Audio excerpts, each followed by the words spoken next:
Good morning and welcome from wherever you're tuning in around Australia or indeed around the world to the Australian Mixed Ultimate Championships for 2022. My name is Andy Moroney and we are thrilled to bring you the bronze medal match between Adelaide Era out of South Australia and Choc Billa out of New South Wales. And this morning I'm joined with Beck Warridge. Beck, we're in for a good game. We are. It's, great conditions. Been sunny the last couple of days. Bit of a breeze happening at the moment, which always makes for a bit more of an interesting game to watch as a spectator.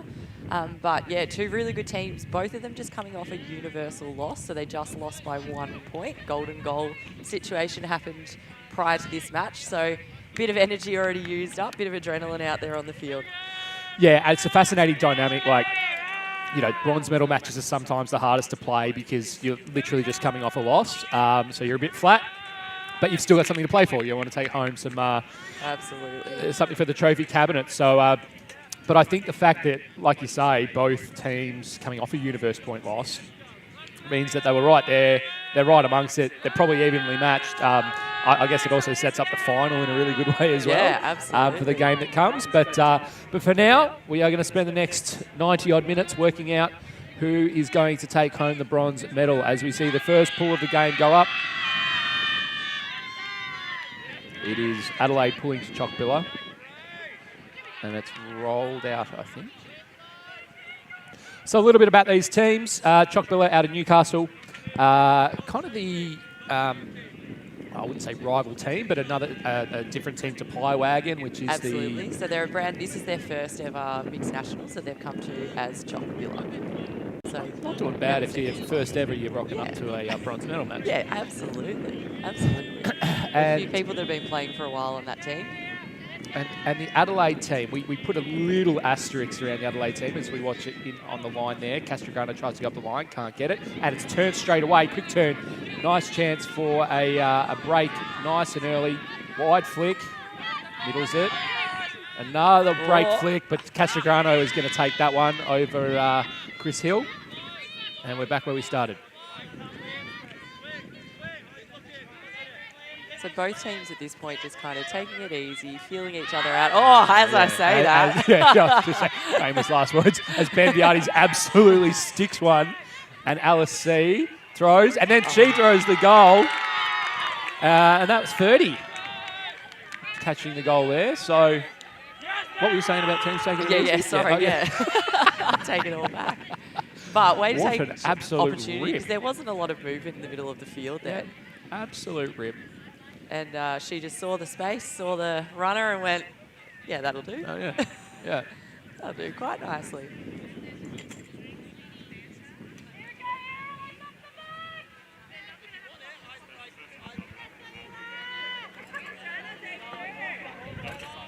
And so I had a bit of a chat to Choc Billa. So Billa actually they got that from Chocolate Billabong. Right. The famous, ice cream around Australia. Don't know much more beyond that. I have yet to find out if it's come from a nickname. I like Choc Billabongs as much as the next person, but I wouldn't necessarily name my sports club after that. That is a fair point. You being funny, Lockie? Great point. It's about time. So Choc Billa is a team of, I guess we could say, some veterans and some fresh people. Yes, does seem to be you're either very young or very old, and there's not a lot in between. Yeah, whereas Adelaide's a bit more of an evenly spread team. And it does look like they're setting up in a match formation. Jess Stoddard with the frisbee, one of the more elite handlers in Newcastle, goes to Chris Stoddard, also known as Lefty, and in a second you're going to find out why. As he throws with his left hand, and he throws away with his left hand. That was a huge defense. Nice little D there. Was that 30? I think that was 30. Yeah. Nice little D. There. Just kind of baited that a little bit, sat off a little bit, and then just laid out into it. It was amazing. Apologies, Wilson Chen. Wilson. So Dylan Taylor picking up the disc. Fresh off a Worlds campaign, bringing it in. Dump goes up the line. Cuts come back. Count's getting high. Doesn't like it, so he sticks an awful flick. And that's gobbled up. That's Ryan Davies. He's got it back. Ryan Davey, another world representative player, gets the nice open throw. That's Jake Winchester. And Jake Winchester throws the goal. I think that's just Stoddard catching the goal. Yeah, so Dylan, they're trying to get it back that on the mark there, just to like, I'll lay out because I stuffed up. You got to give it, you got to give it a go. Absolutely. Now, so what would have happened there with Dylan is that, so the count gets up to still a count of 10 in a game of Ultimate, and so quite often what happens is that you get the stall count getting very, very close up until 10, and then as you get to about 9, you just pivot it anywhere that you can. And so Dylan there obviously was getting very high on the stall count and just went, you know what, I'm just going to give this a crack, and it just did not pay off. Exactly, yeah. All right, so it looks like... So it's interesting, we've got Adelaide have a coach, and they've got an assistant coach there. So Ben Powley, they're coaching. Ben's been playing Ultimate for a while and has a fair bit of knowledge and starting to get into the coaching side of things, which is really exciting. Used to be Sydney-based, now living in Adelaide. Yes, did his knee. I was talking to Ben before the game. Apparently was playing playing pickup in a women's game, and got absolutely annihilated by someone who he suspected she was on some enhanced substances. She absolutely, yeah, exactly, yeah. So Castigrano, big travel with the disc, fakes the flick, throws back, dumps it off, moves it through. That's 30. Tony, too close on the dump, gets out of there, spins around, now gets a bit of space. 30, nice and wide, flick back to Castigrano. Castigrano, easy one, back to 30. 30, jams one down the sideline. It's going to be tight, and it's picked off. And that's really Liam Doherty with the D. Really forcing it down that sideline there. They were trying to jam it down there, and that wind was just like, nope, not working. Oh, close one there.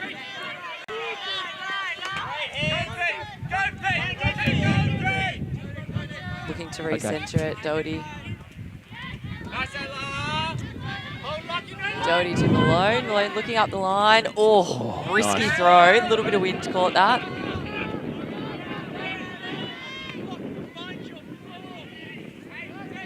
Michael McKee with the disc out the back of the end zone. Dump goes up the line. It's a low throw.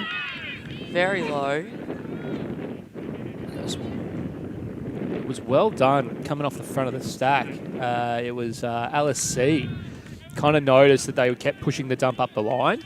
So she did what you call poach off your player. So she left her player. As we see a long flick go up. This is Lachlan Aisha. No good. Great D, and now Choc Billa have a real chance to put one in here in a rush. And there's a pick call.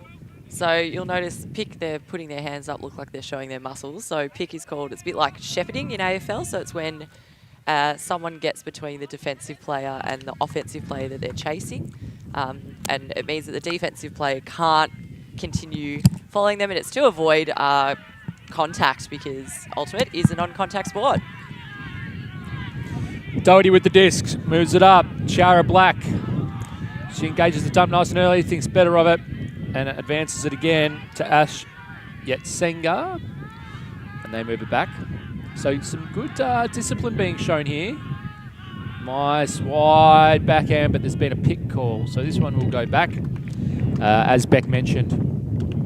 Ultimate non-contact sport, and if you gain an advantage, I guess, by creating contact, the best thing that we do, or what we do, is we take it back to the last point in the play before that error or that infraction was made, and we go again. And so what happens is then there's a stoppage, so play stops, and then different variations as to what happens next, but generally the disc will go back to where it was if the pick occurred before the throw. So it's Liam Doherty with the disc. Nice low release to Kiara Black. And there's another little stoppage here. Yeah, just two of the players collided. Number 44, Belinda, she went to turn and turned straight into a defensive player. So as you can see, players having a chat, working it all out. Everyone's friends. For now. Everyone's friends for now. It's easy to be friends when it's 1-1. Yeah, exactly. Yeah.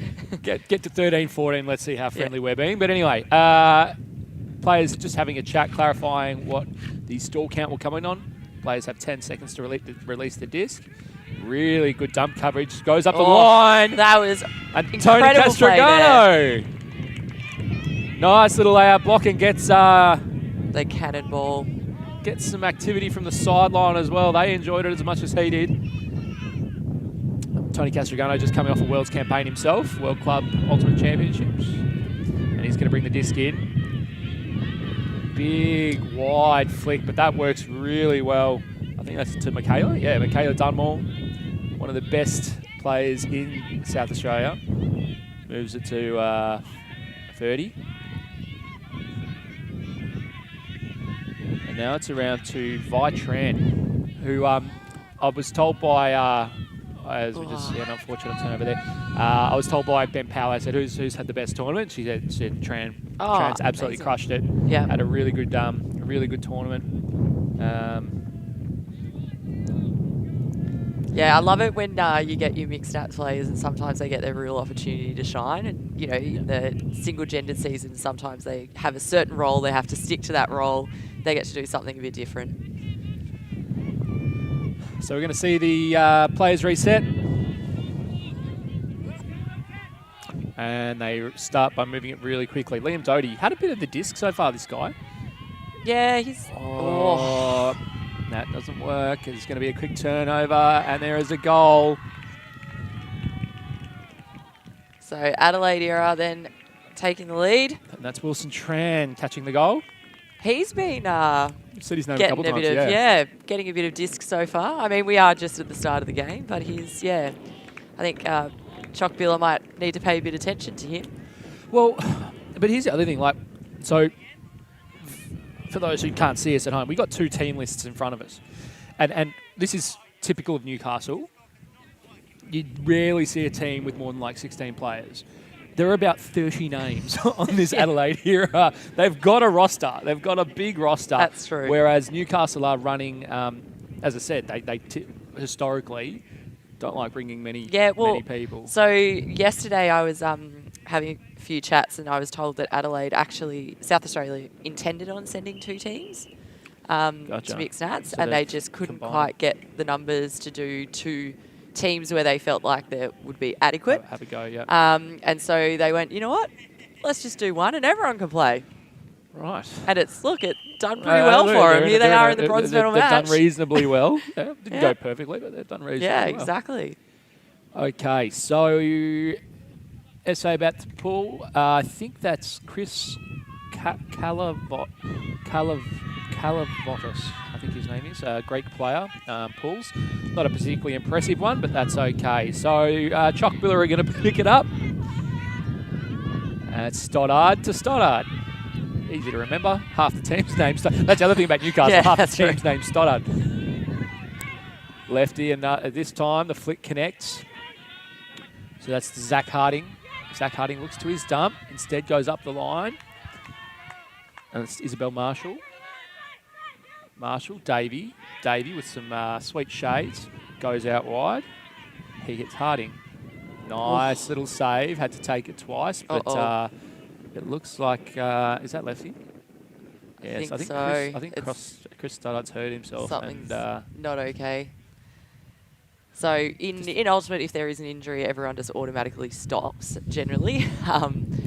Being a self-umpired sport, obviously keeping everyone safe and make sure that they're doing the right thing. So he's landed obviously a bit funnily. Just when he had to take it that second time, Yeah. And what's particularly awkward for Chris is, usually when someone goes down, the teams will ask, is there a physio from either team that can help? And there is a physio, but he's the physio, so Yeah, he can't right. really help right. himself. Well, I'm sure he's sitting there analysing it right now. Doing an assessment, yeah. After the swear I words have reckon. gotten out of his head. So we'll see if we can Okay, get the so replay. he's walking off. So that's. Is that walking?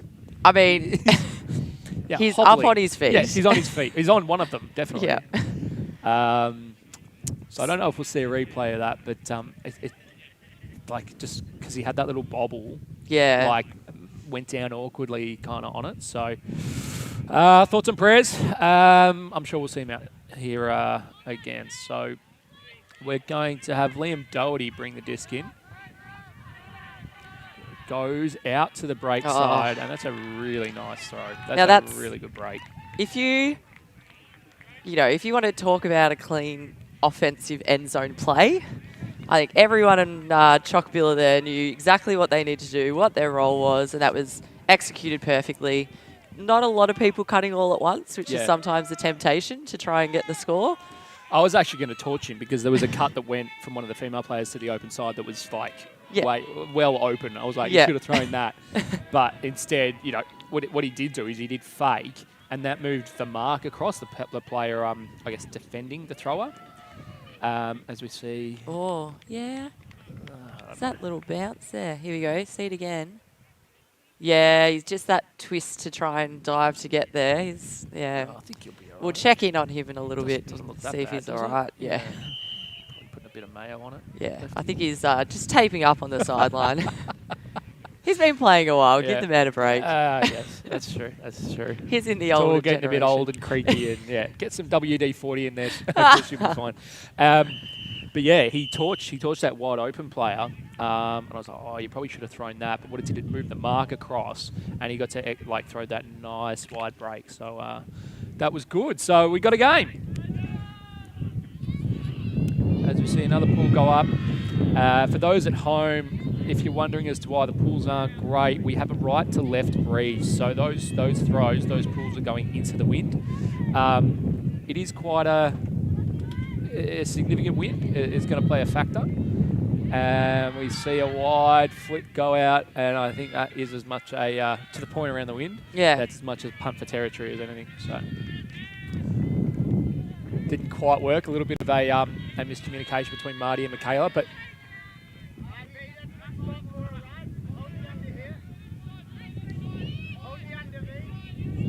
nice first throw. Beautiful first throw.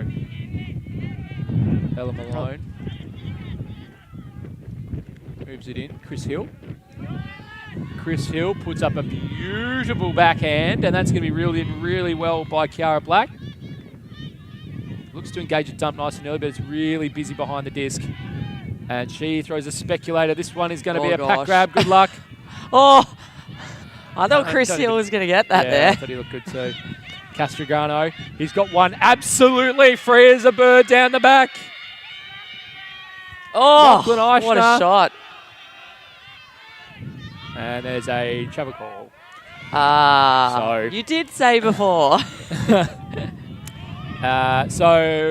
In Ultimate Frisbee, you're not allowed to run with disc, you're not allowed to move with the disc, similar to netball. Well, you can take enough steps to slow down. Yeah, they're not going to destroy your knees like netball. They realise that's not smart. Correct. Yeah, step in.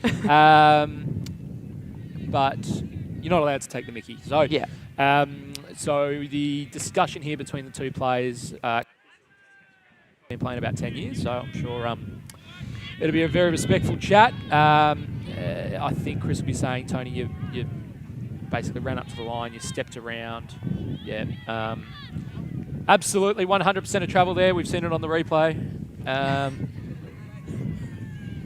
You would have noticed before, Andy, before when the girl went to throw into the end zone, the Adelaide were really good in recognising that stall count was getting quite high. Yeah, and so a lot of them just went, you know what, we're going to go and near the disc and just stress her out, which is unfortunate, but it works. An absolute treat. Yeah. So we see Ferdy throw out nice wide break to Castrogano. Castrogano and Hill, I actually really like that matchup. Yeah. They're going to have a good time today. Michaela Dunmore. Really wide. What I'm noticing from these Adelaide players, like their step outs, like they're really wide pivots. Someone's in the lane, so someone's poached because they're throwing someone in the lane. Dunmore. She winds one up and shoots. Oh, and there's. So that was really smart by Michaela because Chris Hill was not directly matching up against Tony. And so he was like, oh, I'm just going to go in this space because there's a bit of wind. If someone puts it up, I can get there. Yeah. And Michaela's recognised that and gone, nah. Give it a go.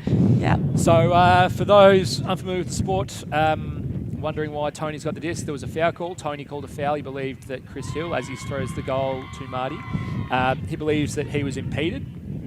And Chris recognised that and they had a chat and he agreed. And so in that case, I guess what would have happened was, you'd assume would happen is that Tony caught the disc. And so they say, right, well, that's the outcome that we're going to reach. So absolutely.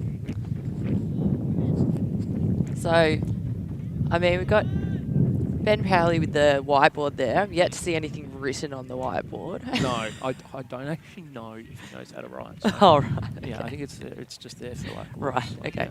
So that we know that he's the coach. I think he's quite illiterate, yeah. I don't think he's a clever man. But so long as he... so you can see him there with the whiteboard. Yeah. Nothing on it. I'm the coach. Yeah. Here I am. He might have like a drawing of a smile. That's how I think he'd communicate. Like he just would draw smiley faces and stuff. So there'd be a smiley face now because they got the goal. Yes. Well smiley done. face. Yeah. Smiley face. Yeah. Pally goal. They don't score. Pally gets scored. Pally sad. So yes. Anyway, but look, he looks very busy and important, doesn't he? He does. It looks like what he's saying is important and valuable, but it's almost certainly not. As we see, I think is that Jono? Jono Warren White winds up in these pools. They're really struggling with the pools. I just get the feeling like it if is you into get the lucky, wind. Huh? It is into the wind. I understand that, but I'm commentating, not playing. I can give him a bit of shtick. Really nice movement over to Jess Stoddard. Gets the easy up the line. And they get the turn at halfway. So this could be big. Because what I was going to say around the pools is like, I just feel like if there's a team that can like launch a deep one, as we see Calaviotis rip a backhand, it's going to come off. That was great vision. And Jonathan Warren White to have the foresight to go, you know what? And not mine. No. I'm not going to try and catch this over my head as I'm running and it's going to hit me in the back of the head. Oh, wait, you've got eyes on it. Yep. And number 69 from Adelaide, Chris Toffer Calaviotis. Calaviotis. Not said his name a lot today, but that was a very nice backhand. And that was the point I was going to make earlier. Is like if you feel like if either the wind dies down for a second, or you get someone that just rips a pull and gets it to the end zone, like the kind of pressure. Yeah. Like you get a turn, which is essentially what they did there. They got a turn at midfield. Tough, nice. Big backhand. You were spot on. You're spot on. He's like, I'm going to get this. Oh, it's over my head. I'm going backwards. He kind of thought, if I try and I bugger it up, she's going to murder me. Yeah. There's going to be a frown. There is going to be a frown on my whiteboard. Yeah, the frown. Yeah. So we've just had confirmation from the player himself, from Mr. Warren White to go, yes, that's exactly what went through my head. As we see... Calaviotis just walking up and getting high fives from whoever will pay him attention. He's pretty happy with himself. He's pretty happy with himself. Pretty happy. But I think when you rip a upwind crossfield backhand like that, you're probably allowed to be. So this then makes it a lot more difficult for Choc Billa because they're now having to play offense working upwind. Yeah, it's a massive point. Yeah. So to be able to do that just makes it that little bit harder. So it's almost like Adelaide have got an extra defender on the field. Yep. Ryan Davey coming up, Australian representative. Moves it over. That's so it looks like we've got a zone defense happening now. Which is not a bad idea upfield, but I think they've got. Oh, now they've gone to match now. Chris Stoddard has recovered from that horrific injury. Moves it back to Jess. They're actually not struggling with this zone. Like they're moving it up nice. You're not really getting high stall counts. As Whitney Doolan has it, gets a little bit of air underneath it. One Stoddard doesn't catch it, the other mops it up. And This is Jess Stoddard. Throws the flick, and they're they're about 5 metres out from their end zone now. Isabel Marshall moves it over. This is back to Davey, and Ryan Davies probably one of the few players you want it in the hands of. I'd say that Davies and Jess Stoddard are probably the ones you want it in the hands of. Oh, and that's well a done. really well executed point. Gina Hill catching the goal. It's weird, like... I assumed that zone, I was like, oh, this is going to be a really effective play. Exactly. Yeah. I would have definitely 100%. I would This have played wind, it. Yeah. yep, we're putting 100%, a zone on. It just seemed very loose. Yeah. And it seemed like there was not a lot of communication going on field. There was a lot off field, but on field in terms of who's got who and where they are. But also, to Choc Billa's credit, they didn't stay stationary long enough for defenders to be able to pick them up and go, oh, I know what they're going to do next. There was not... I completely agree. That's what I was going to say. Like, they didn't get a saw past 3. You know, like they caught and threw straight away. And so... The whole team was moving. And so, yes, 2 or 3 of them kept on getting the disc, but because everyone was constantly moving, constantly cycling and finding those pockets, defence were having to make decisions about who they were going to mark and just left gaps and holes everywhere.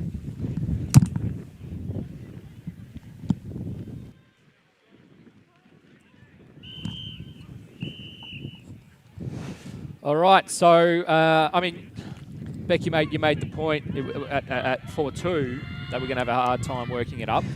They didn't necessarily have a No, they did not. But, more importantly, they put in the upwinder there, which is really important in the context of the game because it keeps them in touch as we see this pool land in the very back corner. Well done. Did it go out? Rolled out. So, if the pull, the first throw goes out on the full, they get to bring it up about 15 metres in straight in front. If it rolls out, they have to walk it up to the front of the end zone at the point where the disc went out of bounds. So this is a really tricky position as we see Castrigano go and throw the wide around to 30. 30 fakes the flick. Back to Tony Castrigano. Back to 30. So running almost like a little bit of an ISO, an isolation play where they might just play through a couple of players. 30, lovely. Both teams like stepping around so much. So we've got another pick called. So what's happening here is that they're saying that the pick, so the player getting in the way of the defender, didn't actually affect that throw. That throw still would have occurred, which is why Alice gets to keep the disc over on that sideline. And Anna Stoddard runs up to Marco now. So Tony, 30, little fake. Looks at Tony looking at the flick. He's running out of time. Back to 30. Lovely bid. Not rewarded. But they're struggling a bit here. It feels like if we're not saying 30 or Castrigano. No. And he's had enough of it, so he punts it. He goes long, and that's a really nice throw. That's to Lockie Aisha. Now another lovely around backhand.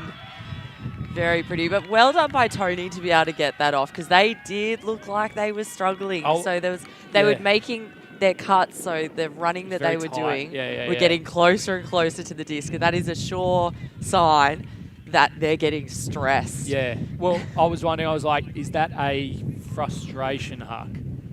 Potentially. Now, it doesn't matter because we connected and it was pinpoint. It did. And Tonkin did really well as well, like that wide around. Because again, for those at home, there is a fair breeze, like, and it is going right to left. So that wide around backhand from Marty Tonkin was actually harder than it looks. And he did well, though, to fake out his defender. And so he stepped out wide, went, I'm going to do the forehand here, nice one. And he had that one-on-one isolation in the end zone, which is always what you want as a thrower. Yeah. If you're going to throw into an end zone, you want a one-on-one contest because it's just so much space. Yeah. And if you've got we need to talk about Marty more because the amount of swag coming from Castrigano on the sideline is sickening. Like, he is that happy with his backhand huck, which we did say was good. It was good. It was good. Took him a while to get it out. Settle down, Tony. Yeah. And guess what? You only did it because you were frustrated. You had no other options. You and Ferdy were dumping it. So now that's 2 upwinders in a row. And so we're locked up. or very close to. As you see, another turn, there's a foul called, and it's going to be uncontested. Yeah, so we're right locked up at 4-4. So Adelaide having the lead there for a bit, and I thought, oh yeah, they're going to get this. But what's interesting is that, like, the fact that we've got upwinders, it's not just going to be like whoever is going downwind last wins the game. Like, both teams have demonstrated through all of their players, male and female, throwing upwind despite this breeze is achievable. All right. Davey throw there. Nice beard. This wind has just picked up again. Yes. Stoddard throws it. That's what you call a hospital pass, and Dylan Taylor's picked it off. He came off the front of the stack. Taylor with the disc now. Sits on it too long. He's got Davey marking him. He goes to Calavotis. Nice, wide, open throw. That's the good option to Deborah Lee. Stack's really tight. Lee. Just a that was a bit nice too bit by wide John and there. Warren White. A little bit too wide. This wind, I think, they're having to adjust their game a little bit, which is why we're starting to see more errors. Kick up now, Yeah. So Ryan Davey repping some interesting shades. And it's back in now. So Davey, marked by Taylor, goes to Chris Stoddard. There's one there, and this one's popped up. Calavotis will want this. Oh, excellent grab. I think that's one of the Stoddards. It is, I think. Is it? It was a fantastic grab. Yeah, it was just Stoddard. And Taylor again with his second D of the point. This time he elects not to pick it up. Calivitis goes the inside out backhand and throws it straight to Ryan Davey. Oh, they saw the chance for kind of that quick reply and just put it straight in. But this, having Coach Dylan Taylor, this will just fire him up a little bit more. Yeah. He's going to be looking to get another block now because he's going to be a bit angry about that. Yeah, 2 blocks. He's like, what more do I have to do, guys? Yeah. Well, I'm really doing my best. Stoddard coming off that amazing pack grab that kind of bobbled up. Count will be getting high now. Finds an easy under to Chris Stoddard. He lets one go. He ribs a big backhand. Jake Winchester's underneath it. Calavotis is underneath it. Oh. And I think everyone's okay. And I don't think a foul could be called because It was his own. everyone was just moved. The momentum was going there. Everyone had their bid to go get it. Well, I think it was Choc Billa. They collided with each other. Yeah. I think Toff was actually so one of them would have come down with it had the other not been there. So there's a call happening. Another pick. So they're going to just talk a little bit, and so then they discuss where the stall count comes in. So that's the defender counting to make sure that the thrower knows that they've got their 10 seconds before they throw. So, Calavitis with the disc. I think the count will be up there, though, because there was a fair few seconds that went by before, so it's probably going to come in on 5. I think that's potentially why there's a bit of discussion happening, because often when it's a high stall count... He looks flick, he then engages the dump, goes to Warren White. Warren White looks for the throw and go. Instead, gets the around break to Dylan Taylor. Calabiotis is off to the races, and he's going to stick it to him. There are 2 pairs down there. And Toff she got gang tackles her, and she still manages to grab it. An incredible grab, Tori Battersby.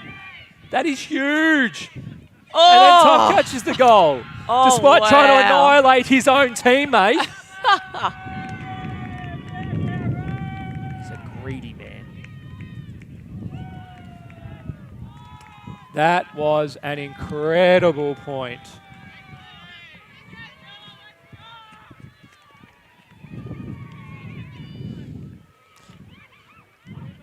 Wow, as you see here.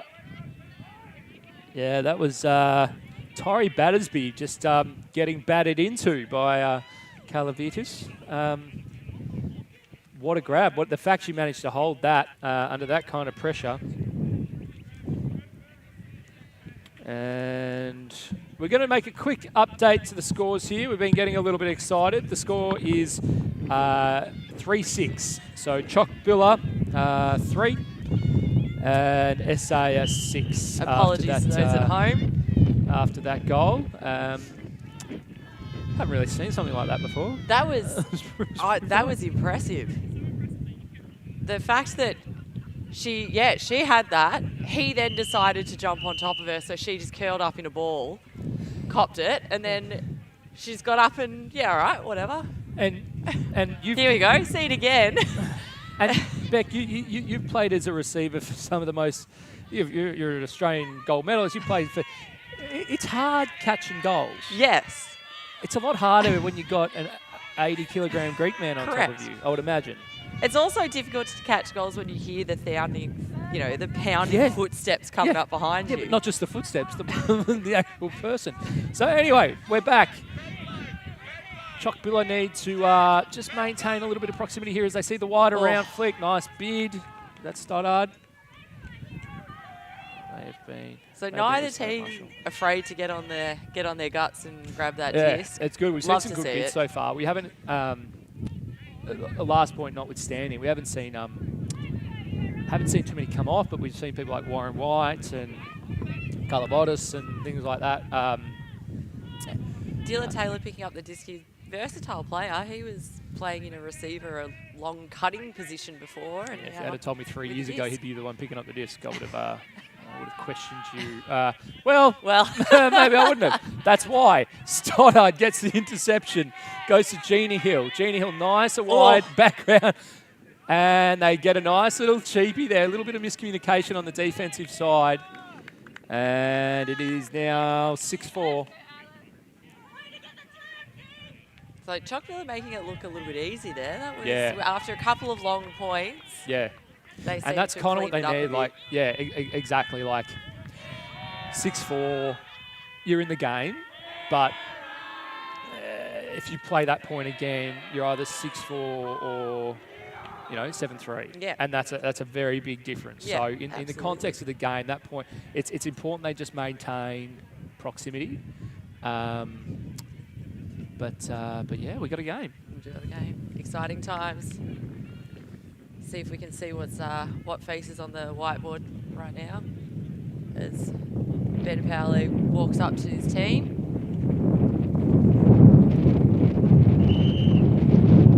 Got Chris Hill pulling here.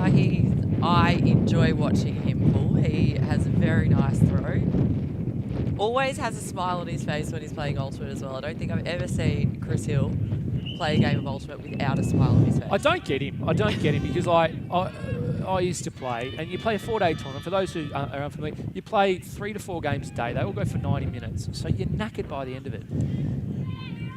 The last thing I want to do between games is even look at a frisbee, and all Chris Hill does is he goes and throws the frisbee in between games. Like, you want to throw? You want to throw? I was like, no, mate, I've been doing that for 4 days. I actually just want to sit and have a beer or something. He absolutely loves it, and he's doing very well on the Frisbee Golf Tour. Well, there you go. It's paying off, isn't it? We see Castragano rip a really wide one, and that is completely on his own. Absolute laser. Lockie Aisha. So we saw Choc Billa run something try something a little bit different, which was a zone. So rather than marking a player, you mark the space, which, they need to change something because we're coming up to half now. It's now 7-4. Half time is when the first team reaches 8 points. So I get that they ran that, what you either call a junk or a zone, to try and mix things up, but it's downwind. Absolutely, yeah. So by being downwind, doesn't matter how many people are in front of you with the disc. If you've got the right person with the disc, that then means you've got one defender and potentially 3-4 offensive players just ready to get it. And if you run it downfield, because you see that space, that's what, 15, 20 metres? If you run it downfield, you need to push more players back because that space behind the deep threat is the riskier part. If you're doing it upwind, great, jam as many of them as you can in around the disc because it's just a nightmare, right? Yeah.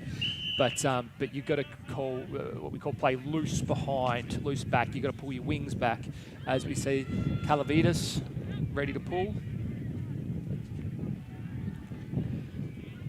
And again, they've all struggled. This one just making halfway. Oh, you hear the little, he got a bit angry with himself with that pull then. And he should be. It was crap. So we got Gina Hill with the disc. Gets it open to Davey. Davey loses the hat but keeps the shades. Well and truly repping Shepparton, and Davey lets a big backhand go to lefty, and that one is out of here. Just too far. Wow. I actually looked all right at it. I thought that was the wind. Yeah. I mean, that illustrates, I guess, the conditions for those at home. Out of the end, I thought that was he was running onto that, but it went out the back. So yeah, it's interesting. It kind of, right now it feels quite still, and then it'll just suddenly pick up. It's gusty. Yeah. Yeah. So and it's not just a little breeze. So Adelaide Era are 7, Billa are 4. Era coming up with the disc. If they score this, we will go to half time. So Era will take half 8-4. Calavotis wants the flick, throws the flick, and throws it into the ground. A little bit bladey. And again, that's to your point. Like, that's not necessarily Toff's fault. It's just that gusty wind. Sure. Like, I think it also was not a great throw. Yeah, nah. I'm just trying to be nice to him. I lived with him for 10 years, so I was trying to give him a Bit of a bit slip let there off. in the end zone. Gina Hill with the disc. Pops it off for a dump to Davey. The handlers here, the people with the disc, are just happy to just keep passing it between themselves until an opportunity shows itself. Gina Hill's doing really well. Like, and if you watch the Newcastle players, they're nice little bid. Oh, there we go.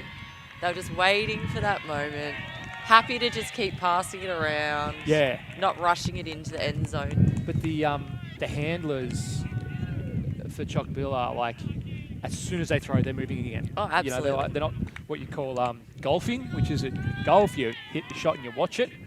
They're not watching. They're going right straight. Here's the next thing I need to do. So I think that kind of movement makes it takes the stress off a bit. Absolutely. Because it's not like their defender is going to sit in the lane and poach for one or anything like that. So, and more importantly, we keep talking about I keep talking about the proximity. It kept 7-5. Yeah. Yeah.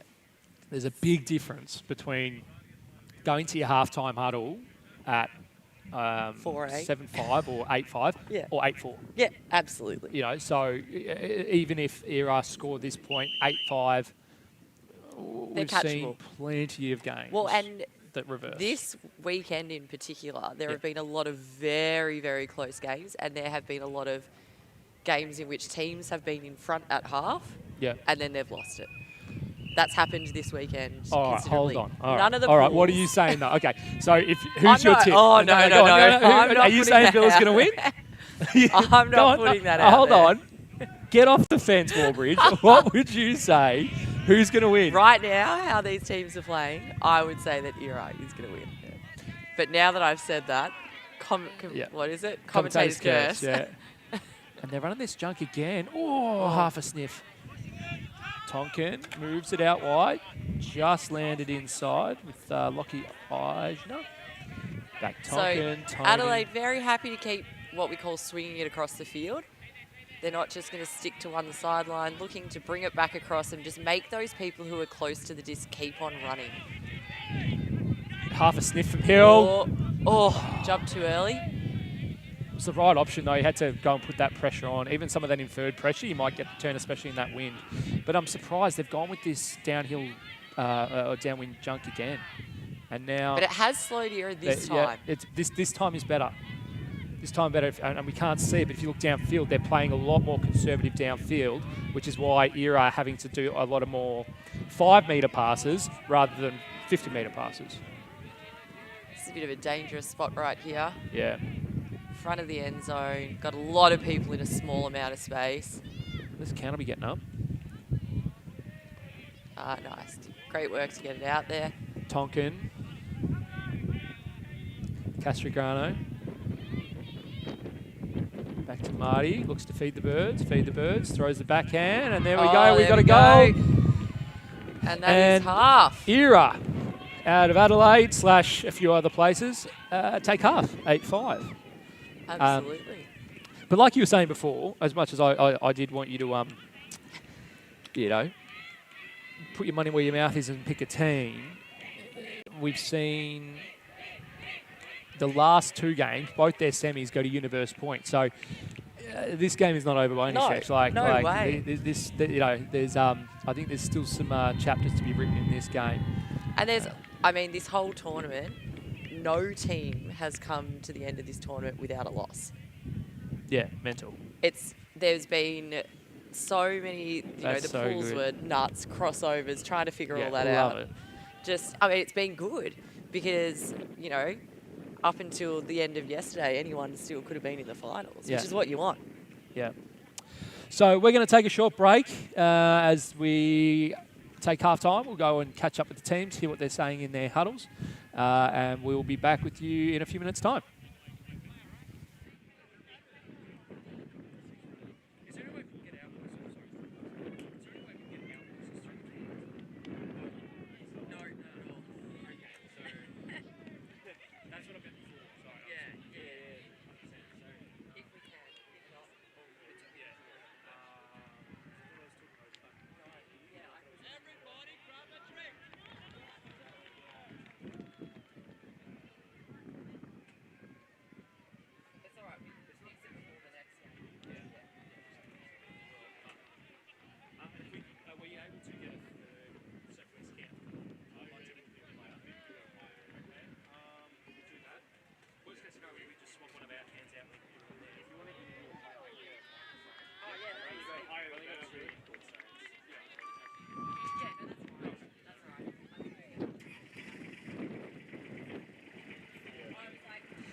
Hello and welcome back for the second half.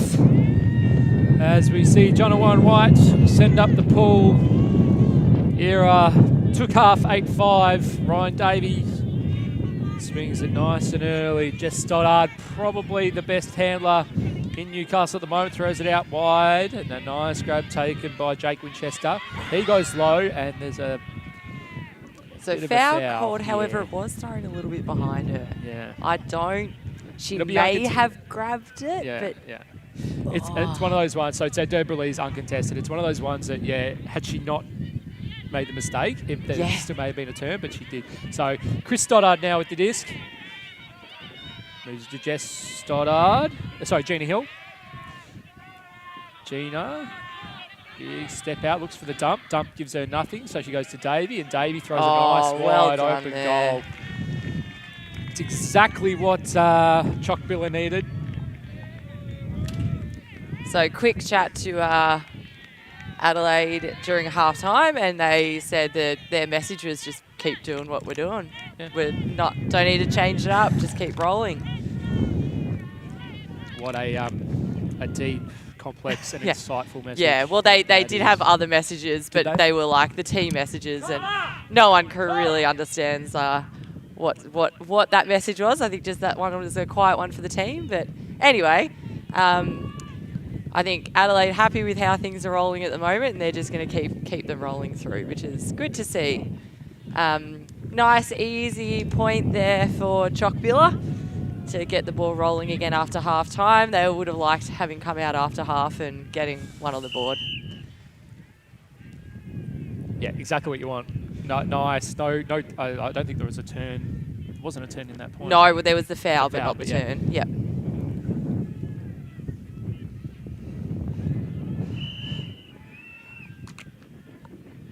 And they maintain touch. So 8-6. We got a game.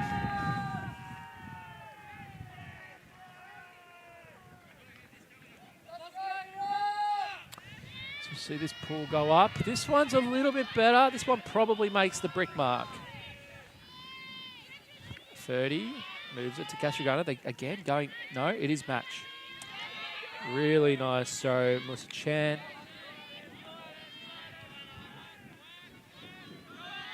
To 30, sits with it, puts it out wide. That's a really good dump throw. Cheeky little finger there from Tony going, I just want it here.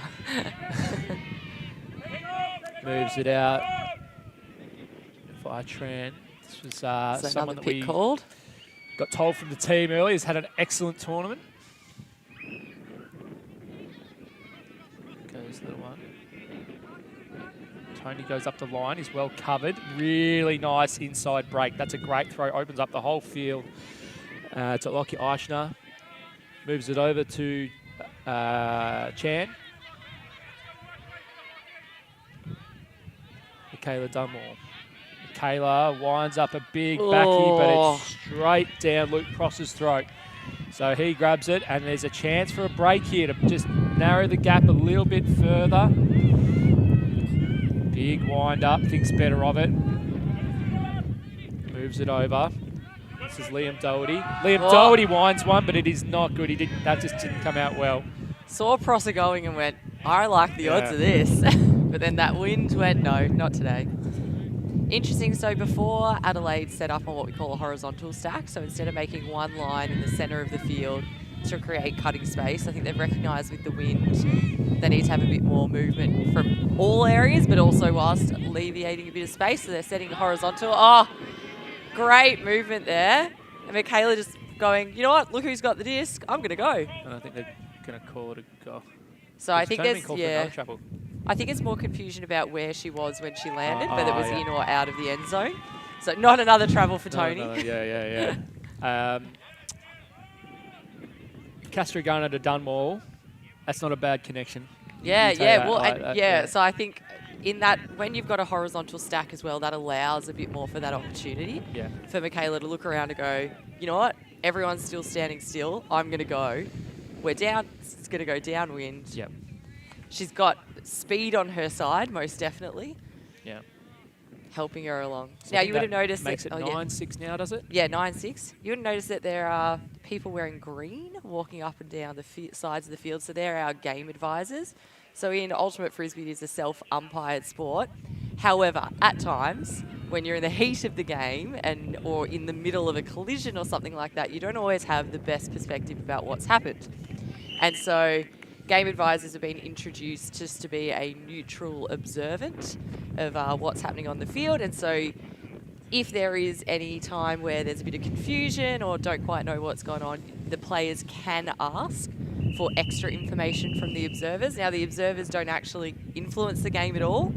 They just provide a different perspective. So we don't have the technology to have replays. We don't have Hawkeye. Well, Hawkeye. we've got the replays. We but, do. You know, So Hawkeye doesn't exist yet in Ultimate, so we have game advisors. Calavis throws the disc, and this one So makes halfway, but it's out of bounds. I think they're just going to take the sideline. So so when the disc does go out of the field, you have an option. You can take it where it went out of the field, or as you can see now, you can bring it in. There's an X on the field, about 10, 15 metres up in the middle. You get to take it from there. Oh, this is a big chance, and Calavitas recognises it. He picks it up, and there's a pick call. This is a big chance, big moment in the context of the game. It's 9-6, halfway. They're taking it halfway. Lefty's trying to say he had a stall count on. Lefty's trying to bring the stall count in on 2. I reckon it was 0.2. Calaviotis has that look in his eyes. Well, good hands there. Great grab. Torrey Battersby back to Toff. To Dylan Taylor. He's got one. Oh, doesn't look at it. Doesn't like it. Very tight mark. Lefty's probably got the stall count at 10 on him. So he goes to Taylor. This is the upwind break. Oh! Has it got no? Oh, she got. Oh. Good So- backup there. I think I know. that was Torrey. That was Torrey again, who took a great first grab. So I think Taylor had it, bobbled it, dropped it. Yeah. Torrey almost cleaned it up at the back. But So yeah, I think the intended target was Dylan Taylor. was still, yeah, for sure. Yeah. It's, I mean, that's what you got to do, right? And when it's a bit windy, Get any it's good kind having of that backup any there. sniff. Yep. So big let off, set play clearly there. And that one's going to carry, I reckon. That's going to be okay. It works really well. This is Isabel Marshall. She's played a really good game. Back to Ryan Davies. Ryan Davies to Lefty. Lefty outside, and that is a goal. And you've got to give Billa credit there. They were on their knees. That was a turnover at midfield. Shot into the end zone. Yep, okay. Adelaide buggered it up, but that could have been a bit of a heartbreaker for them. So well done to Choc Billa on kind of... And Choc Billa, they're still like, no, we're not taking this. Like, no, we're in this. We're still here. 100%. We're still here to play. They're still doing in the game, ready to go. They're going, no, this is not over yet. So, see here, the game advisors that I was talking about before as well, they also are on the line making sure that people don't take too long in between points. So previously, before we had game advisors, there was a rule saying, oh, you're only allowed 60 seconds on the line before the next point starts. However, teams would have entire chats, this is what we're doing, this is, our strategy and things like that. And a lot of time is getting wasted. So you'll hear a whistle occasionally, and that's a signal that the point needs to start and needs to be pulled. So Chris Hill, the pull there, again, struggling to get it the full length of the field, and it rolls out. And that's a really good example of just like the wind conditions. Chris Hill is one of the best pullers in the country. Yeah, someone who does well, competes in frisbee golf. They know how to throw in conditions. Yeah, there's this joke about Chris Hill is like, well, he's not. He's a great player, but you just get Chris Hill to pull and call an injury sub and go off. He is elite. Absolutely. As you see, Dunmore. So they've moved it nice and early. Dunmore unloads a massive cross-field flick. Too and it's far. Just That go wind's just carrying that out there. different day, different conditions, that would have sat quite Yeah. nicely and just popped in that back And it was pocket. similar to that one before. I think Davies Yeah. threw out of the hand. I was like, yeah, that's min. Like that's going to connect. But the, you know, and for those unfamiliar with frisbee aerodynamics, obviously the wind at 10 metres is a lot bigger, than 1 metre off the ground. So the higher you throw it, the more the wind is going to take it. As we see Chris Hill, nice wide throw to lefty. Chris Stoddard goes the flick. This one pops up, but is saved, rescued. Anna Stoddard, cracking grab.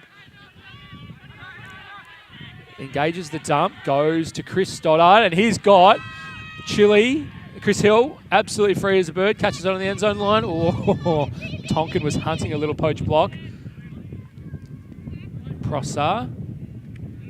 And that's a goal. And they've brought it up, 8-9. We got a game. Brought it up, 8-9. We got a game. Adelaide really have to get this one on the board to stay confident in this game. So you would have noticed when Andy was saying before about the fact that as the disc is higher off the ground, wind obviously catches it some more. You would have noticed that point that Choc Billa, a lot of the people who had the disc in those really nice throws, they were actually releasing it quite low to the ground, just to make sure that it's slicing through the air and there's no risk of that wind catching it and completely derailing the throw altogether.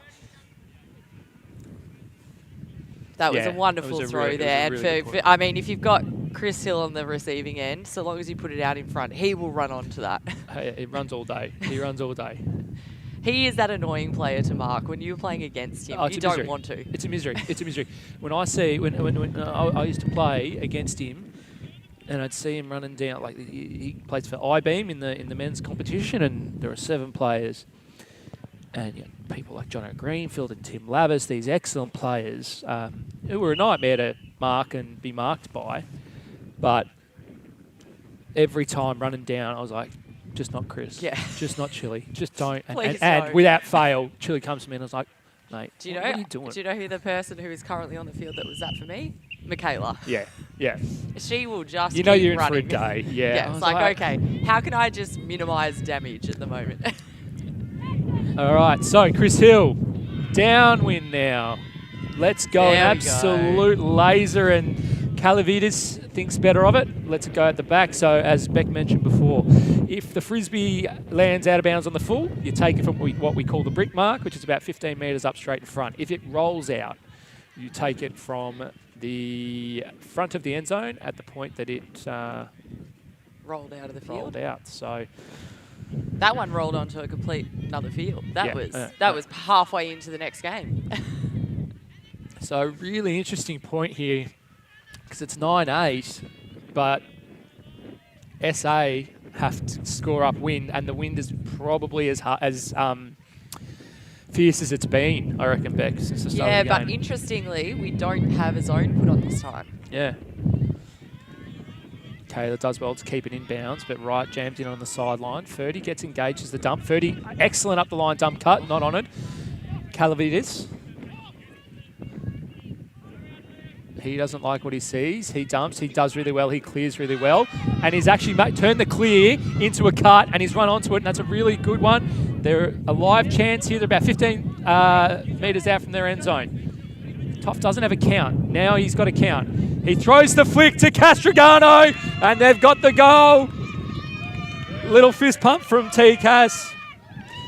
And so for young players, they need to watch what Chris Caliviotis just did there, because you got what's called the dump, which means it's like an easy reset pass. Now, if the dump doesn't come off, they have to clear, which means they have to get out of the way. And people don't like clearing because it means they're not going to catch the, they're not particularly if their role is to get the disc and throw the disc. Yeah. What he did is he turned his clear into a cut. So he went up the line. I don't know if we'll get it. It was a few seconds earlier, where he didn't get that dump throw, but turned it into a long cut. And because his opponent kind of was like, oh, Toff's just clearing. They sagged off a bit. Yeah. So you saw him go straight away. Yeah, perfect. Look how much space there's. No one near him. Yeah, absolutely. So, his play probably just got sucked into thinking, okay, Chris is just going to go back to the stack or whatever. But the fact he turned that clear into a long cut is what set up that goal. Another thing, watching that point, didn't get the disc, but LSC, really good to watch. She's a very good team player. Yeah. She's one of those players, and when she's back on, keep your eyes on her. Number 51, she's not on this point. I'll talk about it after this point. Interesting one to watch, though. And this is interesting because we've been talking about the pools a bit today. If the Frisbee doesn't go out of bounds, you've got to play it from where it is. So they are right at the back of the end zone now. This is going to be a real test for Billa. Really nice patience. Whitney Doolan takes a good grab, moves it out wide. Gina Hill to Izzy Marshall. Izzy Marshall playing a good game. Goes to Stoddard. Stoddard to Stoddard. So they've done really well to get it out of their end zone. They've almost got it up to halfway, but now things start becoming difficult. Ryan Davey gets in the way, but they manage to move it through to Jess Stoddard. Davey's in a bad dump position, so Stoddard instead opts to move it, goes wide. Winchester moves it up. Back to Gina Hill. Great swing and nice grab taken by Jess Stoddard. So Newcastle's handlers are doing it. Oh no, just a turn there. Dylan Taylor picks it off. It landed in his lap. And here we go, dagger. Just prior to that, I was going to say, I think where Newcastle do have the edge a bit is through their female handlers. Yes. Like very comfortable, confident. But they move it quick. They don't really sit on it, you know. So if they can keep using that, they might be a chance. But that's a big let off for Billa. As you see Ryan Davies now bring it back in. Goes to Stoddard. Stoddard to Stoddard. Lefty fakes the backhand. Goes the flick. Goes inside. That's a really nice one. And that one just a little bit too low for Gina Hill. Had to get down for it. Not enough time to react. So we're going to see Dylan Taylor pick up a disc. Ryan Davies saying it's a home force, everybody. So Dylan's going to try and break him on the inside, which he does. It's out. And it's spot on. Perfect. Was that a goal? No. That was a celebration. That was a very quick catch and a very quick what we call spike. Stop spinning in her hands, Andy. Didn't stop spinning in her hands. So in Frisbee we have what's it's a subjective conjecture. We have what's called the spike, and the spike is basically a celebration, which happens after you catch the disc. Correct. I'm not sure. I thought she dropped it. No, that was not a drop. That was an excitement. All right. I got it. So Davey gets broken here. Way too much space on the inside. Great throw. Catch, spike. Oh, no. If I was on the field, I'm like, that's going back. Oh, yeah. Of course you would. The old, what do they call it? Clap spike. Yeah. Absolutely. But huge point in the context of the game. 11-8 gives them that separation, and we are playing to 15. So it's been a while since we've had a 3-point gap. Yeah.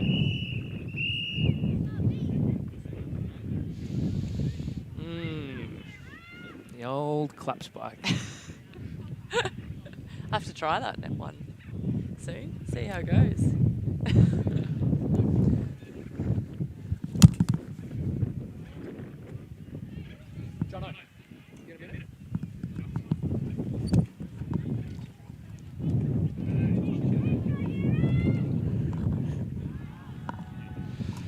So we're joined by one of the leaders of Era, Jonathan White.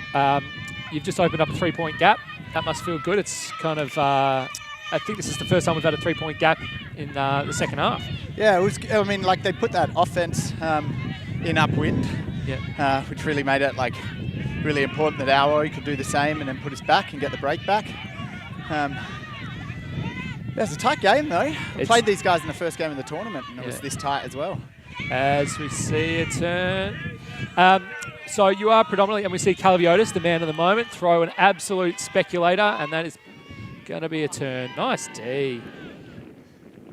And it is going to be a turn, so you are predominantly a South Australian team. How do you feel about, but you've got some ring-ins from Melbourne. How do you feel about 90-kilo Greek men poleaxing your female players as they're cutting along for a disc? Oh, well, I can't believe she held it. It was an amazing game. It was so good. No, I was. Have you had a chat to him? Have you I had a chat. Well, like yeah. yesterday, someone else called him an Italian mob boss from our team. Had to quietly pull him That's aside. very and be like, racist. He's Greek. Yeah, I know. I had Yeah, to quietly pull him aside. I don't said, think well, they might be a Greek mob boss, and now you're in trouble.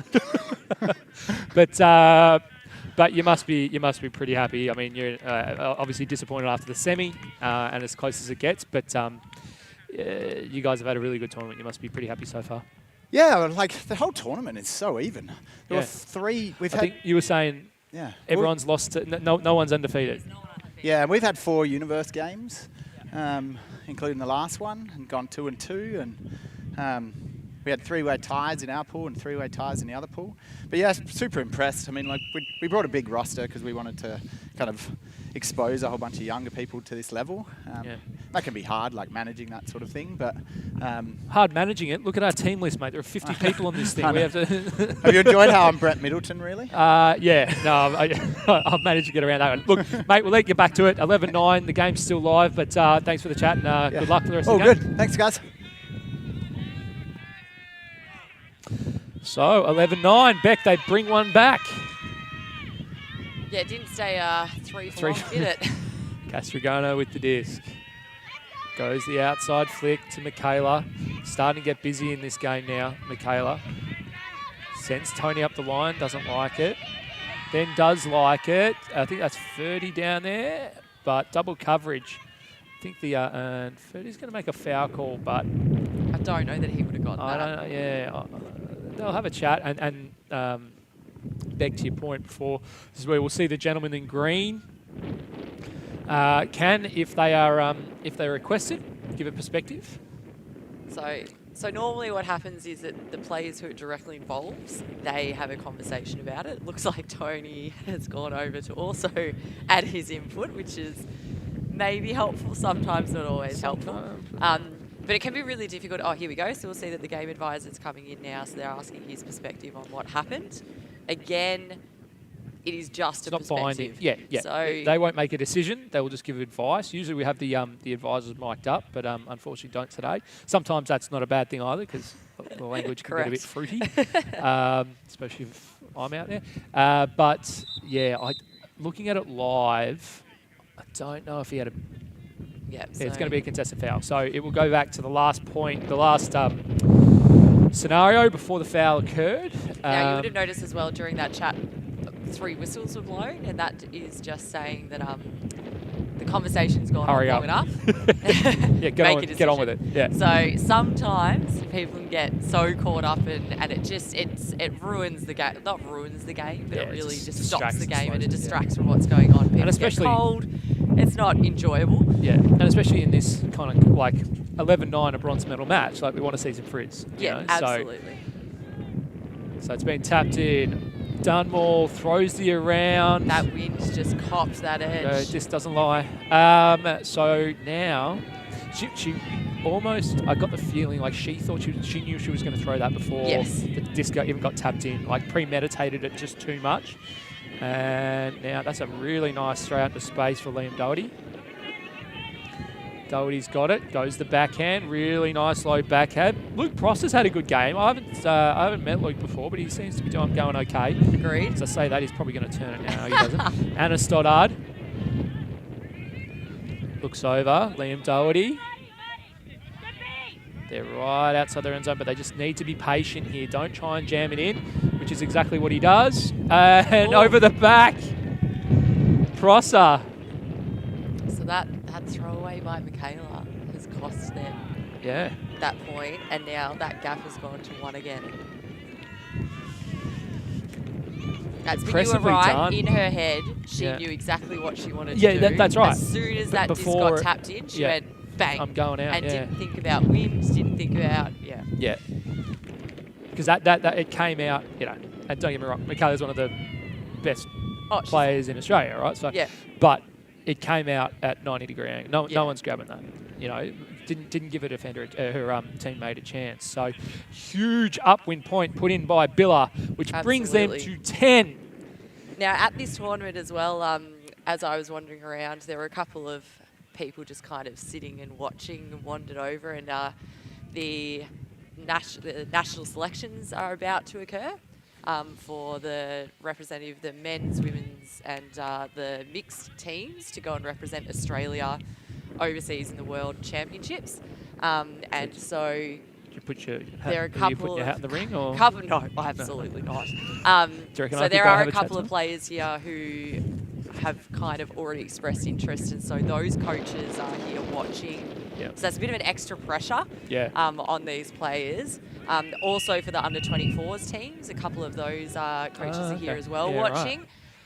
So it's as the world is starting to go back to more, I guess we can say, normal potentially. Yeah. As in, you might actually These get tournaments over, are actually overseas happening, for and a so tournament, there's yeah. a lot of people who've been itching to get and play for Australia, haven't had the chance, who are showing off this weekend, which is great. So Chris Hill lands a beautiful pull right down the back of the end zone. Calavitas goes to Castrogano. Back to Calavitas. Go to Tonkin. And so now they are, it looks like Newcastle are running a bit of a junk, are they? Yeah, Yeah, they they are. are, yeah. Zone. So there's a lot of space out the back. So Chris Hill is giving about 30 metres to the deep, basically saying, I dare you to throw it. Because that is an upwind throw deep, and he's backing himself. He's going, I'm fast enough That I can it'll get sit there. there long enough, yeah. So Kaliotis received it from Tran. Tran, one of the MVPs of the weekend, apparently. Nice, long, wide one to Chan, to Michaela. Michaela throws and goes. No, that's not a Travel call. So what happened there is quite often when a zone is placed around the disc, you'll have players that are catching it, and then they like to do a quick throw on the way through. And so what's happened there is Michaela's got it, and she's slowed down, and then she's kept her foot on the ground to throw. But it's been argued that she had lifted that back foot or moved that back foot to get that throw off through the middle. And I think Andrew's got some opinions about that. Just quietly. Look, yeah, apologies, everyone. Yeah, I'm a bit triggered. I've played a lot of Zone O in my life, and it was 100% not a travel. She had her back foot. That's your opinion from here. Anyway, so as we can see, so what happens They're all is smiling. They're Michaela all gets mates. gets the disc again, and it keeps going. It was interesting because, we'll talk about it after this point. Yeah. Anyway, Calaviotis over to Tonkin. Tonkin to Castrogano. Back to Tonkin. Having a good game, Marty. They're in a little bit of strife here. A lot of players around the disc. He feeds one out. Oh, Tony, nice grab. He had Chris Hill come over the top of him. Chris did well to avoid the contact. And Melissa Chan scores the goal. 12-10. Well done. Sorry, Beck. So go back to your point around the travels. I was just going to say, at the start of that point, Adelaide were working really well at getting it quickly moving up through the disc, and they were working it really, really quickly, and there was lots of flow. And then it seemed like Choc Billa were really good at stopping that flow, and they managed to really slow down that offensive play coming from Adelaide. And then as Adelaide, they kind of were getting comfortable with their zone. They were really crowding around that disc, putting a lot of pressure on and making it really difficult for them. After that, they managed to find a few of those little holes. As that cup, the people who were around the disc got a little bit more exhausted. They found those holes and managed to sneak it through. But credit to Choc Billa there. They did manage to slow down that initial, Adelaide looked like they were ready to run with it through that zone. They did manage to slow it down, clog the pace, and make Adelaide have to try some new things through that zone. It's throwing new looks at, because we're getting down kind of into the to use AFL parlance, we're in the fourth quarter now. So trying new things, throwing new looks, all that kind of stuff is kind of what you want to do, because it forces your opposition to rethink Absolutely their approach. They might not be used to something. You throw a look they haven't seen before. It might get you that cheeky turn that you need. At this point of the tournament, they're tired. So you're like, they're going to take a little bit longer to adapt. Yeah. So here we go. I've got Adelaide now putting a zone on again. So both teams opting to have zones. That means not match one-on-one. They're just guarding space as opposed to players. Stoddard with it. Moves back to Stoddard. Upfield, no, really not. Oh, but that one just jumps out. And again, it's that wind. It's just like blustery, bobs up. Goes to Calaviotis. Calaviotis has one open wide, but this one's going to float. Is it going to stay in? It does. And they score. And that is a huge goal, a huge break to take it to 13-10. I think it was Whitney Doolin there. She already had her throw. She was like already throwing that disc before she'd actually caught it. And the amount of times that's happened to me where a disc is coming up and I'm like, oh, I know exactly where I'm going to put this next. And I'm already thinking about that throw. And then you just bobble it and you second guess and then you're like, oh no. And it just, unfortunate for her. I think she was just, too eager to get that next throw up. Especially in the wind, because you need to watch. I mean, it's a cliche, but you need to watch it in the hands. Like, absolutely. As soon as you're thinking about the next thing, rather what you are doing, you're going to land in stride. And because there was an open player right in front of her, so she knew exactly what she wanted to do next. Anyway. All right, so it is game to 15 here, so there's still a chance here. We've seen plenty of games, and I've been on the wrong side of too many of them, when you're up 13-10 and you lose 13-15. And we do have the final coming up next. We're watching the two teams playing in the finals. They are currently warming up. And Beck, those teams are, I think it's Manly Muppets and Pompey Magnus, both out of New South Wales.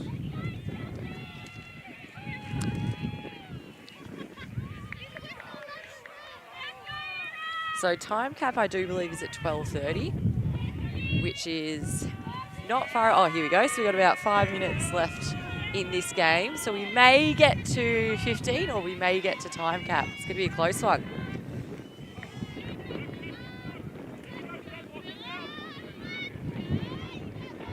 Just coming in on the sideline. Swings it into the middle to Stoddard. Stoddard looking up. There's not a lot coming for her. Here we go. Nice grab. Oh, sends it. Oh, beautiful Great throw. Unbelievable. Oh, yes. That's an unreal backhand. And the goal there by Jake Winchester. That was really nicely weighted. You know, we've said a couple of times today, like, it looked good out of the hand, but then it flew out the back or held up. Absolutely. That one looked good out of the hand and hit a great cut from Chris Stoddard, lace out. So, and Choc Billa happy there. There was in that stack, so the people who were cutting and moving for the disc, it looked a little bit messy in the middle there as people are getting a bit tired. But Choc Billa just happy to just sit there until the right cut comes. They don't look panicked. They don't feel panicked on the field. They were happy to wait, and that paid off because then it just allowed that flow to occur up the field. Yeah. And that's sometimes the messy cutting.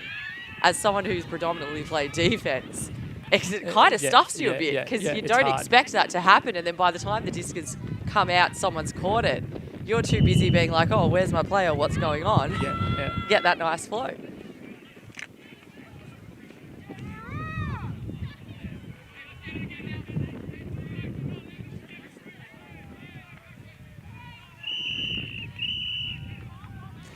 So it's 13-11, but it's actually closer than that because we've got Billa coming out on D upwind. If they get the turn and score though, then and that's not Chili's best pull either. So that's not necessarily going to give him the best chance. But he's looking in good nick, isn't he? He is.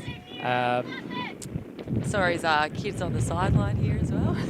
Sorry? Kids on the sideline as well. Yeah. Maybe that's what's lost him a bit of weight, is the stress of fatherhood. Yeah. Now if they score... Did it land in? No, so it's rolled out, which means he's going to have to take it on the sideline, which works in Choc Billa's favour, Tonkin's really. going. Michaela's going. Oh! Huge bid! That was amazing bid. Amazing bid, and we hope she's okay. She might not be. She's pulled up sore here. She was going at 100% then. She was... I'm not surprised she's sore. Oh, wow. She hit the deck. She hit the deck harder. But that's that sums up her as a player. Like, she just goes hard, She's a goes weapon. for Yeah. it. No, You she's never great. want to back off when you're playing against her because you know she's going to be going and getting it. So it looks like she's okay. She's getting off under her own steam. But yes. So when an injury occurs, oh, here we go. We'll watch this first. Oh, it absolutely sends it. Oh, She got a hand to it too. She did get a hand and to the it. message that needs to go out to Castrogano is like, if you've overthrown Michaela, Yeah. you've overthrown yeah, her. that's, yeah. You know, so some receivers aren't as fast as others. Yeah. But she had an absolute motor on it and could only just get a fingertip to it. So we Now- hope she's okay. She's still, I think she's just winded. I think she's- When an injury occurs, so you get to replace a new player comes on, but the other team as well, if they want to, can bring on a new player, just to keep it fair. Now, Dave. Choc Billa with a chance here now. This is big. This is big. Prosser, pick call. So if I was Newcastle right now, I'd just be a little bit concerned about if we could just pull back the shot a bit. Their stack formation is really all over the place. Like they playing horror? Are they playing third? They've got some people deep, and that's going to make life really hard for the handlers. Really nice throw out to space. That's a great up the line dump throw. Davey, he's too far covered, so they go to Prosser instead. I really think they've got to work through their women. Oh, nice As you were grab. saying. Cara Black goes to Malone. To Davey. Davies looks up. They all say thrower. They're afraid of that deep space. He gets a nice little break out to Liam Doherty. Liam Doherty to Prosser. Quick move to Davies. Had Chile at the back. Absolutely free, but Davies showing a lot of patience. Engages Prosser up the line. Doesn't. Instead, Chris Hill comes back. Chris Hill, nice little flick out into space. Needs to milk it. Oh. Does. Toes it in. 16. Liam Doherty. Moves out. It's going to be Prosser. It's going to be over his head. And the straps are cleaned up. And it's Cara Black. Oh, brings it within 1 And you point. said it. You said it. I think half a dozen points ago. You said in this wind, it's important because it wasn't meant for Cara. No. But she was the one that caught the goal. The importance of backing up and being there, and that's an incredibly important point in the context of this game because it now means, although New South Wales are down, Newcastle are down, and we do have a points cap. We'll explain what that Time means cap. in a moment because that's actually massive. Yeah, As absolutely. well. Yeah. So even though they're 12-13 down, they've got the wind advantage. Now, Absolutely. do you want to explain what happens in points cap? Because I can't. Time cap? Because I can't remember. So what it is now is that obviously 90-minute game, and so they're playing to 15. But sometimes the time is up before we get to the score of 15. So what happens here is that 1 is added to the highest score, which currently is to Adelaide. They're on 13. So it's now a game to 14. Whoever gets there first, they're the winners. So it looks like we've got a timeout happening at the moment. Did it go? Did it go at the end of the point or during that point? After the point. Yeah. So we'll be to after 14. Yeah. Oh no, 15. Yeah. No. Yeah, After this point. Yeah. So. Because it all depends when that hooter goes. Yeah. Jack just let us know. So we will play this point and add 1 at the end to of the this highest point. score. Yep. So similar to what you're saying, if SA score, it'll be a game they'll be on 14, therefore a game to 15. If Billa score, it's 13 all. Game next point wins, which is I feel like we've got to have that happen because that's what's been happening all that's what weekend. everyone wants. Yeah, right? Like yeah, that's, yeah. Let's keep it going. Keep the good times rolling. You know what? Like, I don't know if I don't imagine Newcastle drove, but it'll be a quiet road trip back to South Australia if they've gone out on their Sunday and had 2 double game point. That is true. That's a rough day. Yeah, that's a rough day. But so both having a timeout here, so both teams just having a chat. This is what's going to happen. This is the plan. This is how we're going to get this one in the bag. Both teams taking to the line, looking ready, fired up, ready to go. Chris Hill getting his team fired up, having a bounce around. Love that. The only problem is he's on the side. Get Chile on the field. What are you doing here? Get up and on the field. Love that. Faith in his team. Exactly. That's the Chris Hill we know and love. Yeah, exactly. So now when you've got a big number on the roster. You have a loud big sideline. Yeah, and we are hearing it. Ooh, tough at picking one. I think it bounced. Calabotis to... Oh, there's a call there. Now he's called a pick. So I think what was happening there is the defender was running to go and mark up on Tony, and it looks like they're going to be doing what we call a handler ISO again. So the players that are near the disc are just going to look to do short little cuts around the disc to get a bit of movement happening. Yeah, but my point was like... He wasn't there yet. No, but I think, are they They're playing doing a jump? zone. Oh, no, they're not. No, okay, fine. Great grab by Chan, Melissa Chan. Nice one up the line. An awesome grab. That's a huge grab from Alice. Great and a D big there. D. Big Huge D. D. Lefty, Chris Stoddard. Now, the issue is sometimes with an exciting bid like that, leads to exciting play. Oh, here we go. You picked it, Beck. You picked it. You picked it. Would you like to talk people through the concept of the, what do they call it? Conservation of greatness. So sometimes when you do a layout or things like that, or sometimes, you've done an amazing run down the field and you grab it and you're just so excited that you've done this great play. The adrenaline's pumping. If you're an athlete speak, you're in arousal mode and all you want to do is you're like, yes, I've got this, I'm on. And then that's not when you should do a big play. Yeah. That's when you need to just calmly pass it on to someone else, or potentially it's going to have to look. Now, though, to be honest, that was a nice throw. Yeah.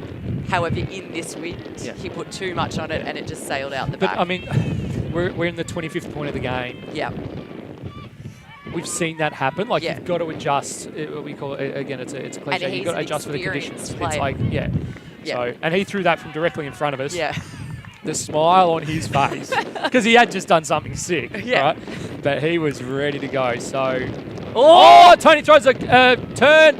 Really quick one. Oh, we're going to go to double game point. This is huge. Oh, my gosh.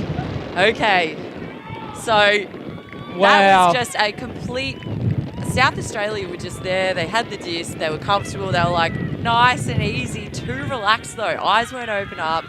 And then we had the Choc Billa player just on their toes, ready to go. Saw the eyes looking at their player and went, nope, not my house. Wow. Bit of a risky little throw there into the end zone. I think he got a bit excited and didn't quite put enough spin on that disc. It's lucky that got caught. However, we have a game to 14. As in keeping with the tradition of Mixed Nats 2022. Yeah. So this is what's called a few different things. Double game point, universe point. Golden golden point. It basically means whoever catches the frisbee in the box next wins. So this will be the final point of the bronze medal game. We will know the bronze medalist in 1 point time. More than just a face drawn on that whiteboard, so we may have some strategy for this final point. Oh, God help him. Yeah, okay. Do you reckon the strategy would be score goal? Yeah. Yeah. No, I don't think it'll be too much more. Throw disc, catch disc, throw disc, score catch goal. disc. If disc gets turned, gets disc back. So, Chris Hill will be pulling. It is 4 women because we have, I think it's ABBA, which means every 2 points of for gender, then 2 points of the next gender. So we've got 4 female identifying players on at the moment. And that pull's not too bad. It's rolled out the side at about the brick mark. Castrogano's going to bring it in. And Calaviotis is going to go long and tight. And Tony's going to stick it. Is it going to go in? Is Tough going to bring the bronze to Adelaide? Oh! He does laid it. out into the bags. Is he all right? Yeah, that was a great run. Now you can just see the line on the ground. Those bags are maybe like 1.5, 2 I'm not meters concerned about the line. bag. I'm concerned about the metal trash can that bloke's picking up. Did that? Don't worry about the bag. The bag's fine. I didn't notice that. That was similar to the lefty one. Yeah. Adjust for the conditions. Yeah. Oh! Chile caught, Tony napping, gets it. I started nice and early. They have to work it up, and it's this one. Oh, and a fantastic save. I think that's McKee, is it? No, it was Liam Doherty, and he lets one rip to Prosser, but that goes too far. Alice C there. C having an absolute blinder. Tough looks. He unloads it inside out back here, but it's too short. But Tony catches it. He gets it off the hands. Tony's right at the end zone line. Castrogano, everyone floods. It's an absolute mess. They need to just reset the dump, which he does to 30. 30, be a general, son.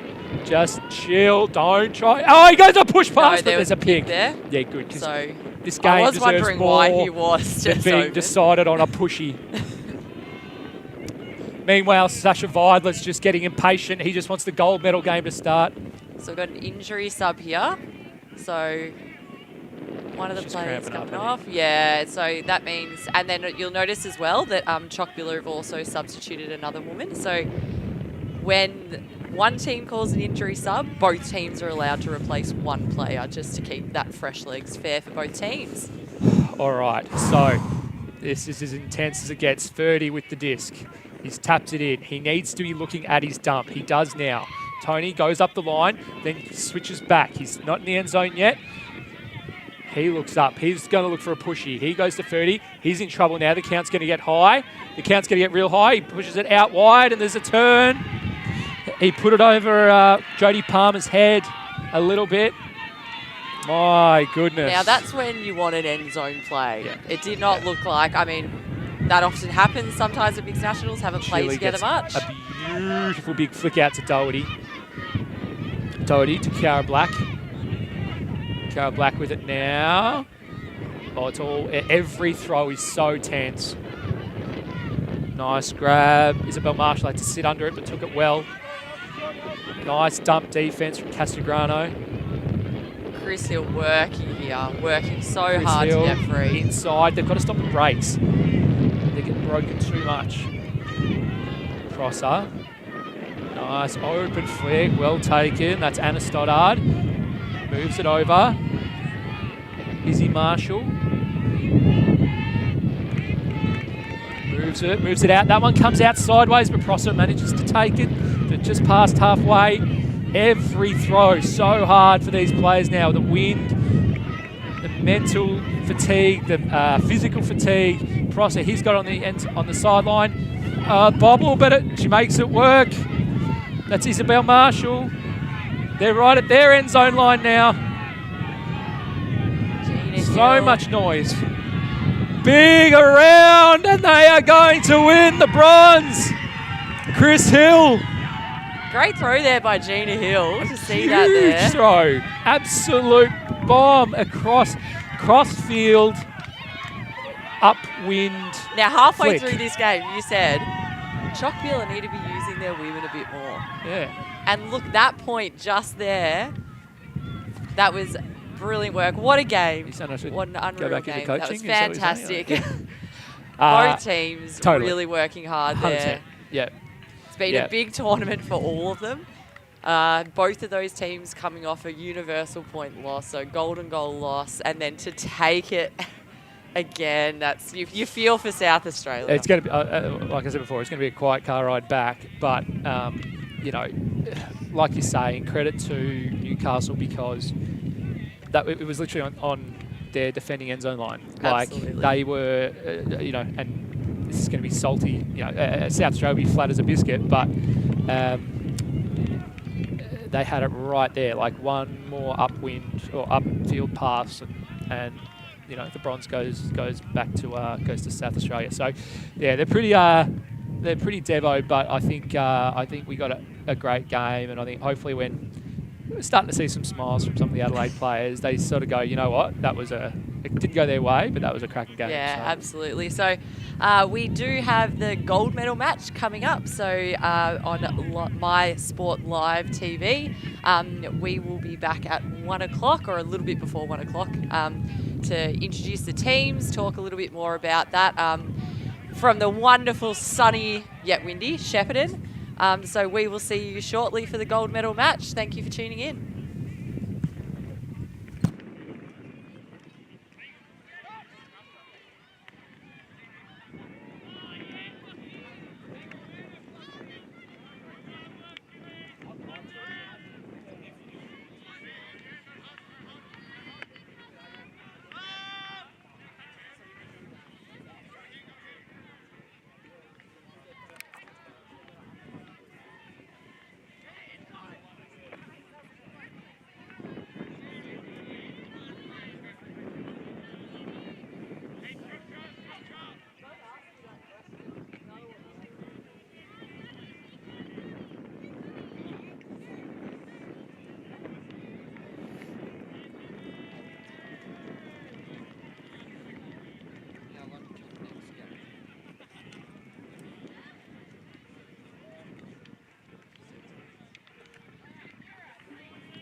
Yeah, I'll come down.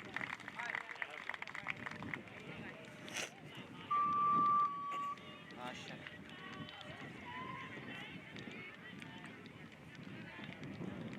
Thank you.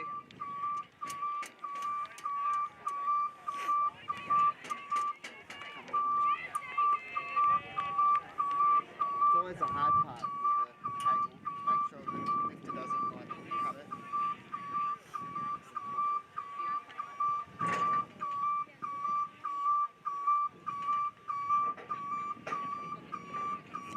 Thank you.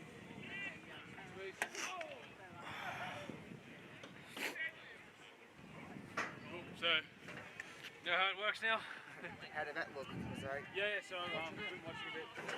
Hopefully not. In general, like the sizing, I think is pretty good. Just a few times. Wide, isn't it? Yeah, so that's done a great job there. Sometimes a bit too wide, sometimes a bit too close. Yeah, look, too wide, that's not that good. If you go too close into something, that's what we don't want. But on the feedback, it's just watch your phone. It's a bunch of time watching, so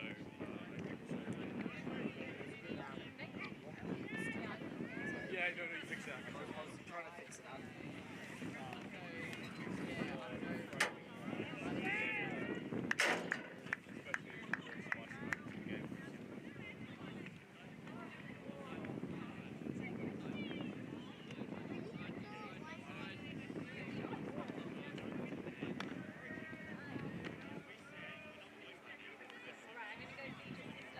We don't know who's there. Yeah, so right now, we don't know.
Testing.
All right, and welcome back to the Australian Mixed National Championships here in Shepparton. My name is Beck Warbridge, and I'm here with Andy Moroney, and we are your commentators for today's gold medal match between Pompey Magnus and Manly Mussels. This is what we've been waiting for, Beck. We've been treated to an excellent morning so far, full of what we call universe points or double game points. So it's gone right down to the wire, all both semi-finals as well as the bronze medal match, as we hear the siren signalling that we're going to get underway. So decided by 1 point. Absolutely. Now, both of these teams had a loss in the pool play. And, yeah, for Pompey Magnus, that was a fairly early loss, I was told, by Danny, one of their players, and she said that kind of kicked him into gear a little bit, and they went, oh, right, okay, we need to sort some things out. So they're from New South Wales. They've got a group that have been playing together for a while, so they're kind of an amalgamation of some Sydney-based players that have played together for a while and some old Blue Bottles players, which are under-24 mixed team players at national representative level. So, yeah, an exciting team to watch of some kind of old heads and some young athletes on that team. And Manly, one of three Manly, two or three? Did he say? So, yeah, so there's actually, I had a Manly chat to them. teams. They've got 2 teams who are playing in the Div 2 mix next weekend. And then they've also got 2 open teams and 2 women's teams. But first pool, up we go. Game on. Lyra Meehan absolutely rips one, and Manly are away. Pompey Magnus looking to run a little bit of a junk as Natalie Otten gets it, dumps it back. Moves it over, feel it to Watson. So Pompey playing a really aggressive Pompey zone. Nice bid, not honoured. That was Lockie Robertson with the bid there. And Manly showing a little bit of composure. Eva Strachan. They seem quite happy to just kind of throw it around quite comfortably. They're not rushing anything at the moment, Manly. Watson again. They move it, and they just want in a little bit more. I know it's early days, but like a little bit more lateral movement. Like they're really, like you say, they're throwing these little throws. Pompey are happy for them to do that. Wouldn't mind seeing just like utilising a bit more width of the field. Bring it out here. They've got Jenny Wu, who's in an absolute paddock if they can find her. Very aggressive zone. A lot of players around the disc. And that's the risk of what happens. A lot of those little throws, your reaction time sometimes isn't there, and especially, and for those just joining us, there is quite a strong right to left breeze as we see Pompey Magnus, Lockie Robertson with the disc. He goes, he sticks a flick long. I think it's Beck Carmen. No. Lyra. It's Lyra. Oh, just thrown behind her. Yeah, and that's another one. I think, is that Dow or Gav? Gav. That's Gav Gavin Moore Moore. throwing it behind Lyra Man. So Pompey putting on this zone again. So zone is when the defence play a lot of people close around the disc to just try and stop movement, make it a bit trickier. That's a little bit better. Yeah, there's a bit of air under this. Well done from all players.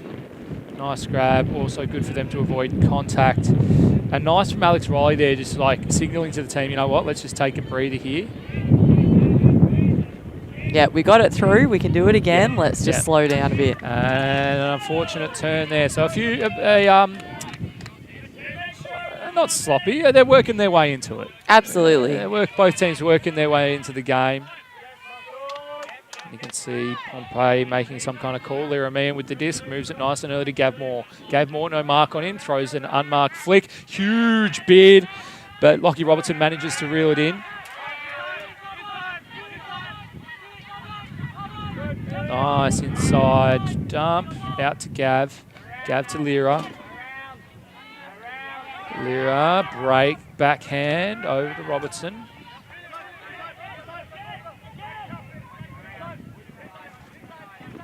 Robertson looks, holds, high count now, manages to move it out, gets it to Oscar Francis. Francis back to Robertson, has a look open, Lyra free. Lyra's doing a lot of work, she's getting really busy early. Robertson goes up the line, Lyra doesn't like it, fakes the round backhand, count will be getting high now, looks at the flick, she's going to put one up, a speculator into the stack. But when you're throwing a speculator in a stack and Gabe Moore's underneath it, that's not a bad option. So Pompey Magnus, after a little bit of a sketchy first point from both sides, get on the board. They draw first blood. It is 1-0. Now, both of these teams came off a 1 point or like a golden goal situation from their semi-final to get into this match. They didn't play a game in the last time slot, so they've had a game off where they've been sitting around. So a game off sometimes in the wind can be a negative thing because you're sitting around, you're going to get a little bit cold, like we are, but you're also not throwing in the wind. Yeah. And so I think these first couple of points, we are going to see a few of those missed throws and a few just little bobbles and drops because they've got to warm themselves back up and go, oh, yeah, there's wind. I'm throwing in wind again. Yeah. Yeah. So, I mean, though, that being said, Pompey Magnus were warming up behind us in the last match, getting some throws in. So, again, we've got two teams. In the previous game, we had two teams, one with a very shorter roster and one with a rather extensive roster. 30 people, Yeah, and so Manly have got a much larger squad here playing today. Both New South Wales teams. So that pool just probably going halfway, just between halfway and the brick mark. Manly will pick up. They're running a Horo, and it looks like quite a set play. Moving it reasonably nicely. That's James Poe.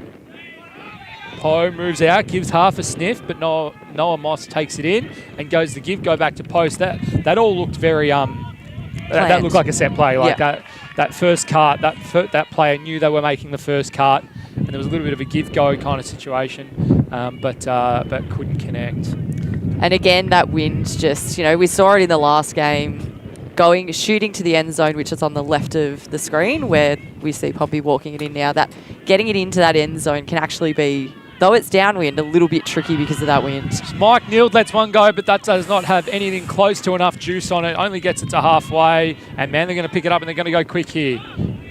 Moss moves it around. Peter Ng. Nice little up one to Amber Richards. Back to Ng. He goes the wide flick. James Poe, and James Poe shoots one.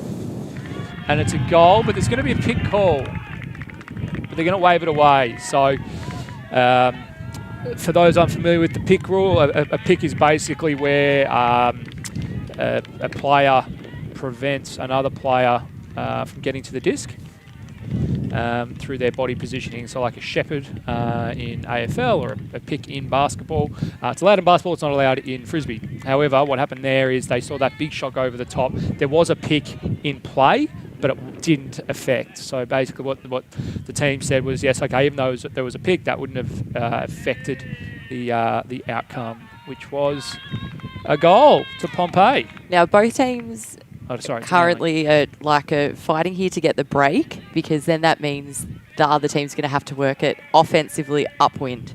Yep. So it's just going to be a matter of who can do it first here. And I think in this game, with the wind behaving as it is, going straight upwind, downwind, upfield, downfield, sorry, that's going to be quite an advantage to get that break early.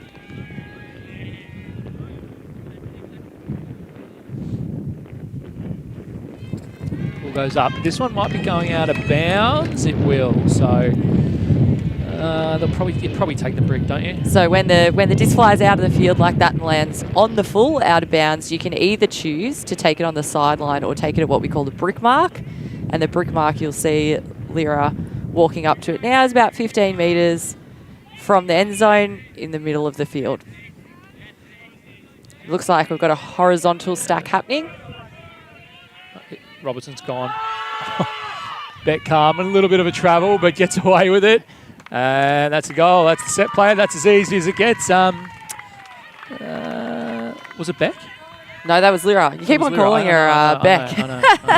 34-14. Probably got... she got a little bit lucky with that one. I don't know if we're going to see a replay of it. There was a little bit of a step, but that shouldn't take away from the fact that it was an excellent throw. And absolutely. For those who've been watching the bronze medal match, like how many we see go at the back? Absolutely. Half a dozen. Absolutely. Looked good out of the hand, but kept sailing and sailed at the back. So Lyra put that one perfectly. I think that was like she does have a very nice forehand. Yeah. Very, very nice forehand. So still haven't got that break though. They're still fighting for it. So here we go. You see it? She absolutely went for a walk. It's unlucky because you got the brick mark. Like, you can actually see where you're supposed to take it from. But yes, but no, it shouldn't take away from a very nice put. And again, we saw Manly run a set play. That was obviously a set. They knew. Often it's called a string play because you talk about a string of passes together. But yeah, nice put. And as you say, Beck still on serve. Caleb Miller. Mikey Trong all over his dump, so Miller couldn't get it off. Miller's going to look flicky now, puts up a high one. That is what we call a stall 9 huck. So I don't know if we're going to see it again, but Miller, he did the right thing. He looked to engage his dump, but Michael Trong, 59, he's one of the better dump markers in the game, and so it kind of just took away any kind of backfield possibilities, which meant old mate didn't have much choice. He just kind of had to go for territory. So Liramean looking to unload again, get nice wide around backhand, little bobble, but keeps it in. Lira goes up the line, not on it.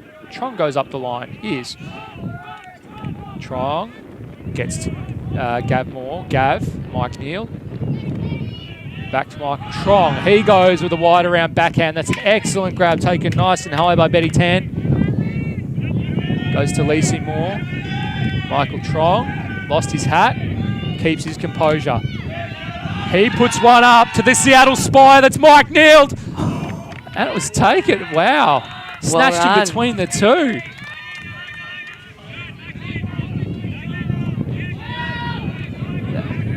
Well, I wouldn't mind seeing that a little bit later. That is fantastic. And now Manly with a chance to keep things on serve.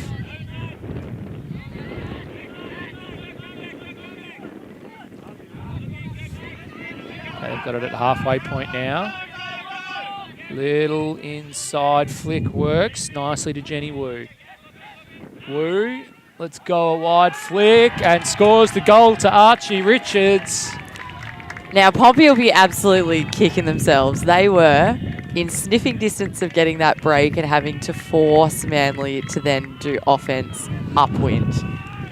Do you know who caught that? Who got the D? No, I didn't see the number, so I reckon didn't see who got that. But that was... They need to go and buy a lot of... If you go, you get to go home and you go, I skied Mike Neal and Gav Moore at the same time. Now, skied meaning like jumping up high and getting the grab. Yeah. I just got for up over the top of them. A bit of context, those two players are very well-decorated players, have been playing for a while. Multiple Australian representatives and just big units. Yeah, and I mean, the Pompey Magnus entire roster have got a lot of experience. And a lot of Australian representatives playing for them as well. Lacey Beck-Calm and Ben Sutas. Ben Sutas. Yeah. Danny Alexander. Like they've got, Lyra's played. Like there's quite a few there. It was just bizarre. Like I don't know. Maybe you just get used to when you see Mike or Gav go long. You're used to seeing that goal get scored. So credit to Manly. They keep it on serve. And to your point, they really frustrate Pompey because now they need to just hold this downwind. Sasha Vidler still going around. He gets it. Georgia Ewan, inside flick to Oscar Francis. Francis fakes the backhand, travels, and throws the backhand back. Gets it back to Vidler. Don't step on his toes. He doesn't like when you step on his toes. Throws the flick. That's Danny Alexander. Sasha looks to go up the line, gets way too close, but manages to make it work. Gets the dump, but only just up the line. Lockie Robertson. Vidler again getting far too... He's just too close on the dump. Like absolutely, making it difficult for his thrower. But they make it work. And bit we of are twinkle toes action. 3-2 Magnus to Manly. Still just trading here. So I've Still been- yet to see a break occur. I've been advised it was Noah Moss who Oh, there you go. got the D over Okay. Gavin Mike. So shout out to you, Noah. No matter what happens in the rest of this game, you can go home and tell your family and your mates that yeah, you didn't do half bad. I think he played. Was it last mixed Nats? I think he played for like Newcastle or like Wollongong Yeah, or something, okay. and he Yep. absolutely took over. Like Yeah, he was right. I don't know if I'm thinking of the right guy, but he tore it a freshie. Yeah, Yeah, right. yeah. Was elite. So so probably not an accident if he's getting up over Yeah. Mike and Gav. So now we have either, because when we're playing mixed, we're playing with 7 players. So there is 4 of one gender and 3 of another gender playing. And so the way that it works is you do 2 points of one particular gender, majority of one gender, and then 2 points of the other. So at the moment, looks like we've got 3 female identifying and 4 male on This the field. one. Oh, the reason for that is because we were watching that disc just toy with that line there, and it just spun out. But how was the smugness from old mate? Yeah. He wasn't too worried He about it. wasn't. I was worried. Noah, I was worried. I was like, Noah, you might want to grab that, mate. No, he knew all along, Beck. Mate, I could sky Mike Neal. I was about to say. Oh, and this again, a set play. Moss, Jack's one nice and early. David Andrews. Looks like it's out. It's Too far OP. out. Oh, he can't do it all, Noah Moss. He can try. Oh, he's still just looking over to Gavin, Mike, and saying, sucked in. Receive error. On Sky Juice. So, a little bit of a sniff here for Pompey. I know they've got to work it up the whole length of the field as Lockie Robertson comes to tap the disc in. But this is what you were talking about, that first break being so important, especially it being an upwinder. So they're set up in a horizontal. He immediately looks to move it off. Lyra streams up the line, but it's not on it. Throws one. Oh. Mike Neal sitting underneath it. Really nice flick out to Lyra Meehan. Lyra looking flick. Oh, Pops well up done another there. Oh, nice take, nice D. So it's the right Chewy. idea because his player was more worried about what was happening in front of the disc. It was marking up on, I think it was Bet Carmen, Yeah. and kind of there was all this space, but Out just wide. with that wind, it just It's a sat hard up throw. too long. Yeah. And you can see Lyra shaking her head after that throw. Not happy with that. Really nice inside break. Wind really starting to play an issue now. Jordan Richards with the disc. Again, Michael Trong just making Noah Moss's life an absolute misery as we see another turnover. Gavin Moore there going, not in my house. Yeah. I got skied once, not happening that's again. right. Yeah, Gav doesn't like that. A competitor, you'd call Gav. He's got a slight competitive streak. So, yes, he wouldn't have wanted that to happen too many times. Robertson looks to engage the dump. Lyra goes up the line. Bit of a hospital pass. And it is A foul called on the throw. Yeah. So it's a non-contact sport, ultimate frisbee. So and also self-umpired. So if you make contact when you throw, obviously you're calling a foul. So the person marking him, the person in front of him, obviously made contact with his arm as he went to release that throw, affecting the flight path. But I think maybe wind had a little bit to do with it as well. Yeah, it didn't help.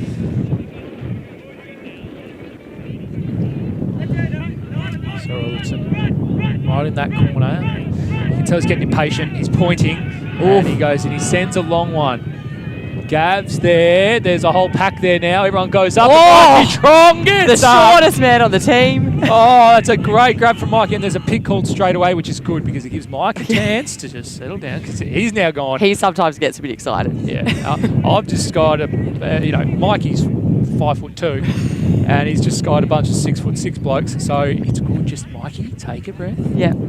Have a moment, take a few deep breaths. Yeah, watch the replay.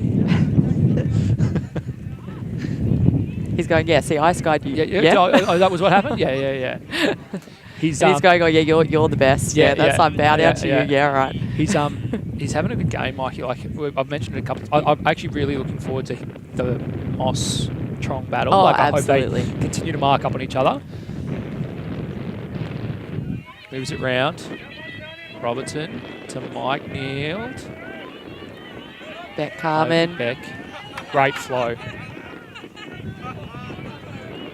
All right, so Pompey just want to play it a bit conservative here because if they get this, it's right. a huge advantage. Oh, he's got it. That's the break. That's the one they wanted. He gives it the old fake spike and then gives it a real spike. But that was the one you were talking about, Beck. That was the one that was kind of so important in terms of not only scoring a goal, but getting a break and it being an upwind break.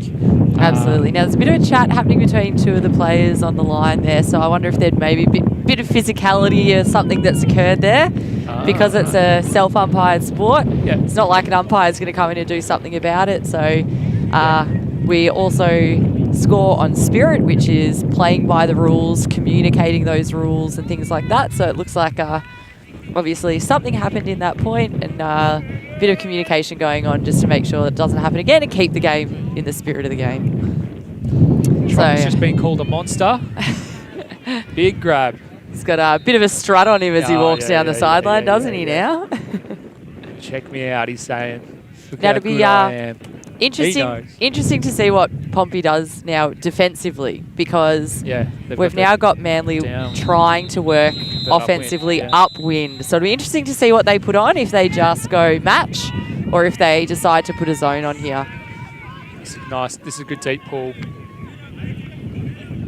So it looks like they're going for a zone. Yeah. Try and contain the disc, trap it down here, make maximum passes.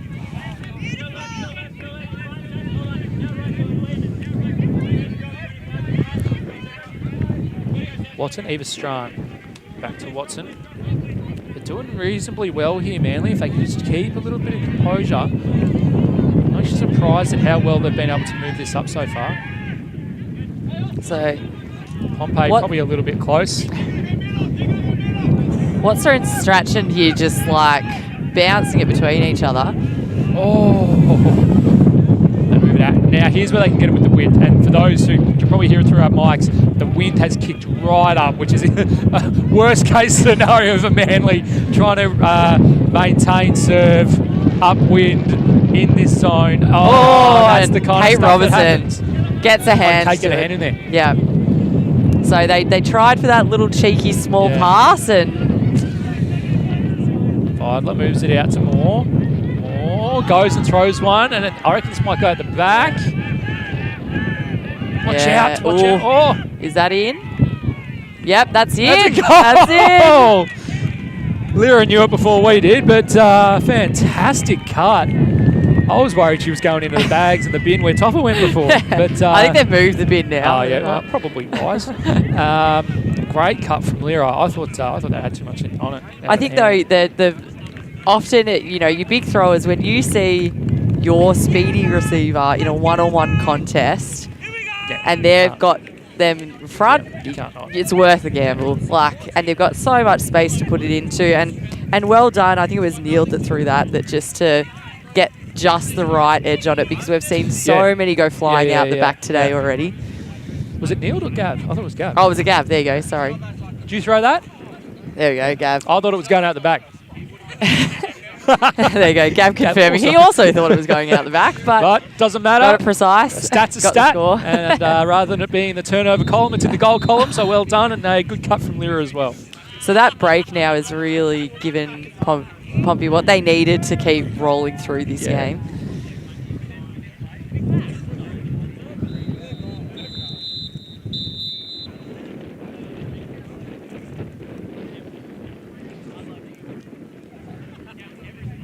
So I think the message to Manly, like 5-2, you can get a little flat because you're going, okay, well, which way is this game going to go? Like, are we going to be 8-3 at half? And that's really tough. I would have probably called a timeout after that point. Yeah, that's what I was going to ask you. Like, what do you? Yeah, as someone who's done a bit of playing, a bit of coaching, probably I would have called a timeout after that last score, just to resettle. Let's get back. Let's not let Pompey keep rolling. Potentially it'll happen at the end of this point. We'll see what happens. Yeah, but you're right. Like all of the momentum at the moment is with Pompey. So horizontal stack again, just to help create that little bit of space and allow. Oh, that was a great bid there. Unreal work by Andrews, but unfortunately a bit too much speed on that. We got Trong picking up the disc, walking up. Looks like Pompey's still trying to figure out what's going on in their stack. And Robertson looking to send it, but didn't, dumps it back. Trong to Robertson again. Oh, beautiful cut there by Tan. Unfortunately, the wind just caught it. Didn't quite get the lip of it. That full stretch.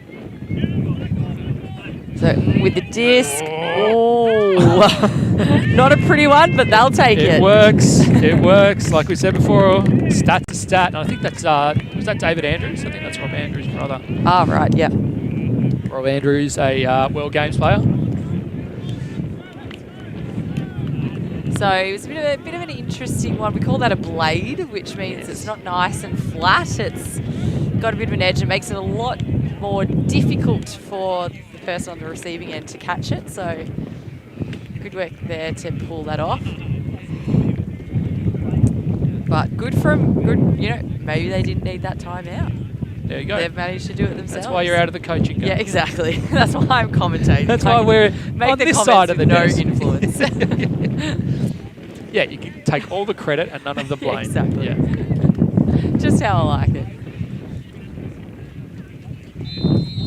So Manly maintain proximity 3-5. They're still here. The biggest challenge, obviously, in front of them will be the need to score an upwind, and the wind is getting more blustery And more The consistent. wind is We've getting had windier.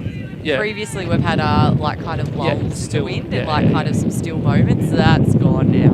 It's just blowing. Yeah.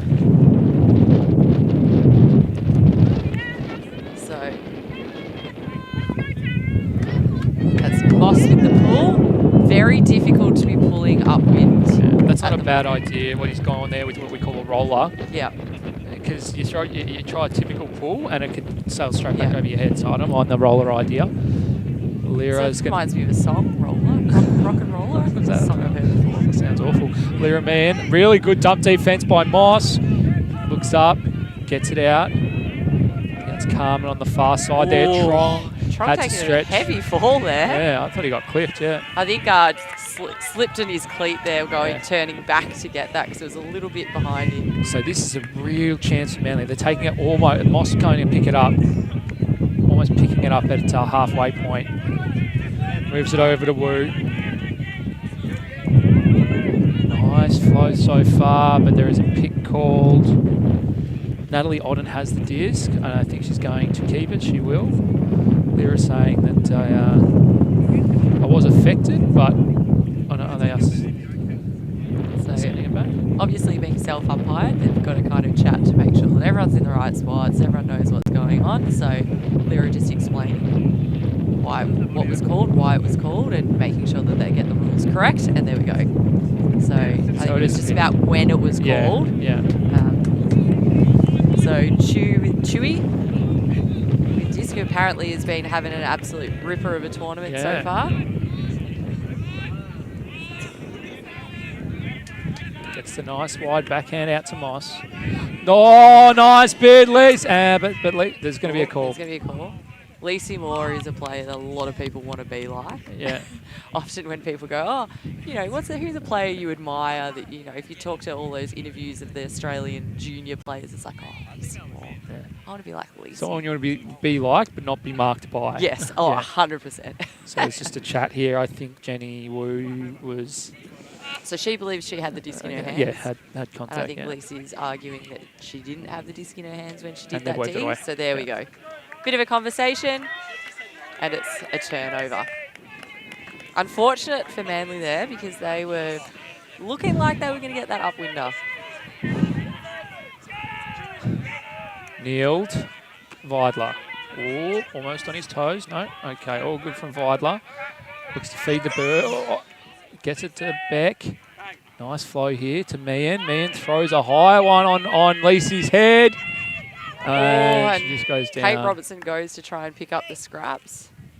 But I think Kate absolutely need Lacey in the head maybe. So I think they're having a bit of a chat about the contact and who hit who. So I think they waved this away because I think you're right. Like I think it was actually Kate that got Lacey, right? Is that right? Now you'll see there's a here we go. Oh, okay. Yeah, definitely contact. I don't know that there was anything in that, but yeah, contact. Easy but it's, for us to say. Yeah. There is a concept. I think we still have it. Incidental contact. Yeah, absolutely. There is a concept within the rules, or a framework within the rules, that's incidental contact, which is okay. Players may have collided, but it was unintentional and things like that. So that doesn't necessarily always result in a foul. But in this instance, I think we are saying that it is a foul. Now you'll notice there's some people in green t-shirts on the field. They're the game advisors, so they're not refs. They're just watching the game as a neutral outsider's perspective. And so players can ask for their observations, what they saw happen, to help make the right decision. They don't have to listen to what they say, but they're there as an impartial set of eyes. So I think they're just trying to figure out where people need to be on the field, because if there is that incidental contact, then everyone needs to be where they were before the throw went up, because it's going back to Lyra. And a lot of coaching from the side. Lachlan Robertson telling everyone what they should be doing. Lockie knows the rules. I absolutely...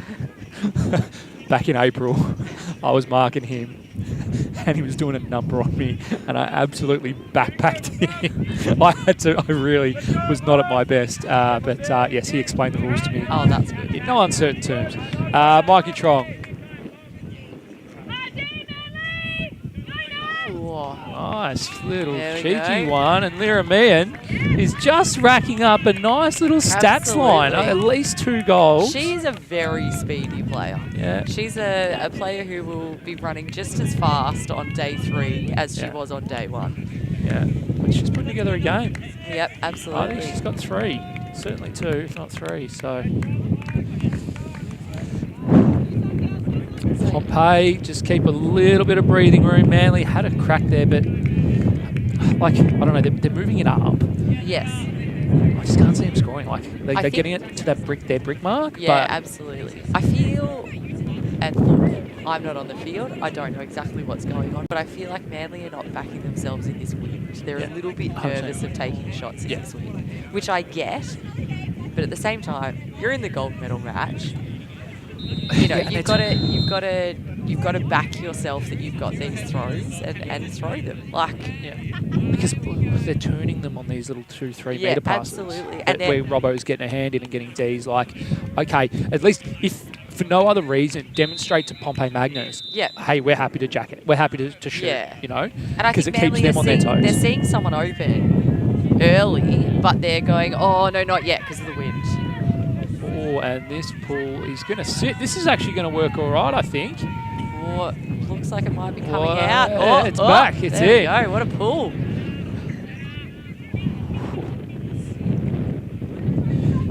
Absolutely wanted to jack it. Instead, thought better, went to Strand. Strand now goes to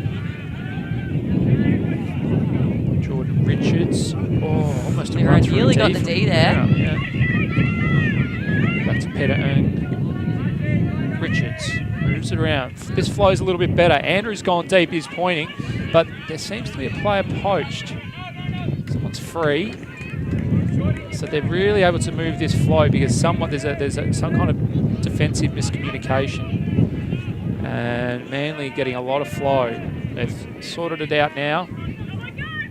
Eva Strand hasn't engaged her dump. It's probably too late now. And the violation. Called. Yeah. I reckon it would have been a fast count, no drop. Talking about what that particular violation could have been. You're too close. It could have been your arms are wrapped around me. It could have been you're pushing me. It could have been counting too fast. It would have been. I reckon it was a fast count. Didn't drop violation. Yeah. So the person marking the disc is in charge of counting the stall count. You've got 10 seconds before you're able to release the disc. Richards moves it to not a lot happening in the stack. So for that reason, like, Ing looked up, the stack was doing nothing. He's like, right, well, we got to run some kind of handler ISO, but a little bit of a zig when he should have zagged. Lachlan Robertson moves it out to Trong. Trong, oh, yeah, it worked. To Oscar Francis, back to Trong. Let's see if this backhand's better. That flick's a lot better. Gab Moore looks up, throws under, and now the rip comes out to and another one for Lyra Man. Is tearing this one a freshie. Give her the Coleman. Danny Alexander with a put that's not half bad either. It just, Pompey just look, they're making cuts. They don't look as tired as Manly. But that's you know exactly what we were saying before. Yeah. Manly aren't throwing what Danny just threw. No. Now, not a lot of people can throw what Danny just threw. Yeah. But give it a crack. Yeah. Like, show them at least that you make them respect the deep space. Yeah, because right now, and Super Coach, I think we've seen our timeout called. Yeah, so we've got a timeout called. So it'll be interesting to see what comes out of Manly's timeout here. I might even leave you for a bit more. Yeah. I'm sorry, Andy, and I'll just go and check and have a listen in and report back. All right, they're going to be stuck with me. Lord help. So, 7-3 at the break.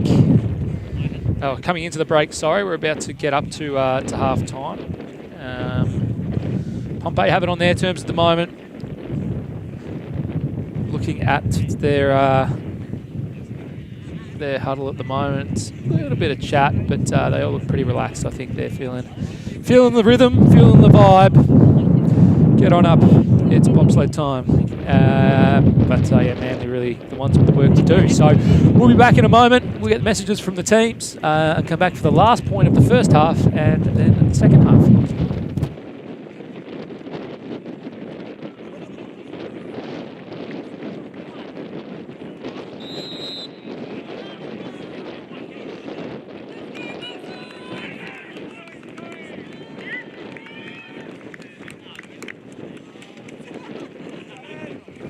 So the message there in the Manly halftime was look for swings a little bit earlier, so look to move it across the field a little bit earlier. Yep.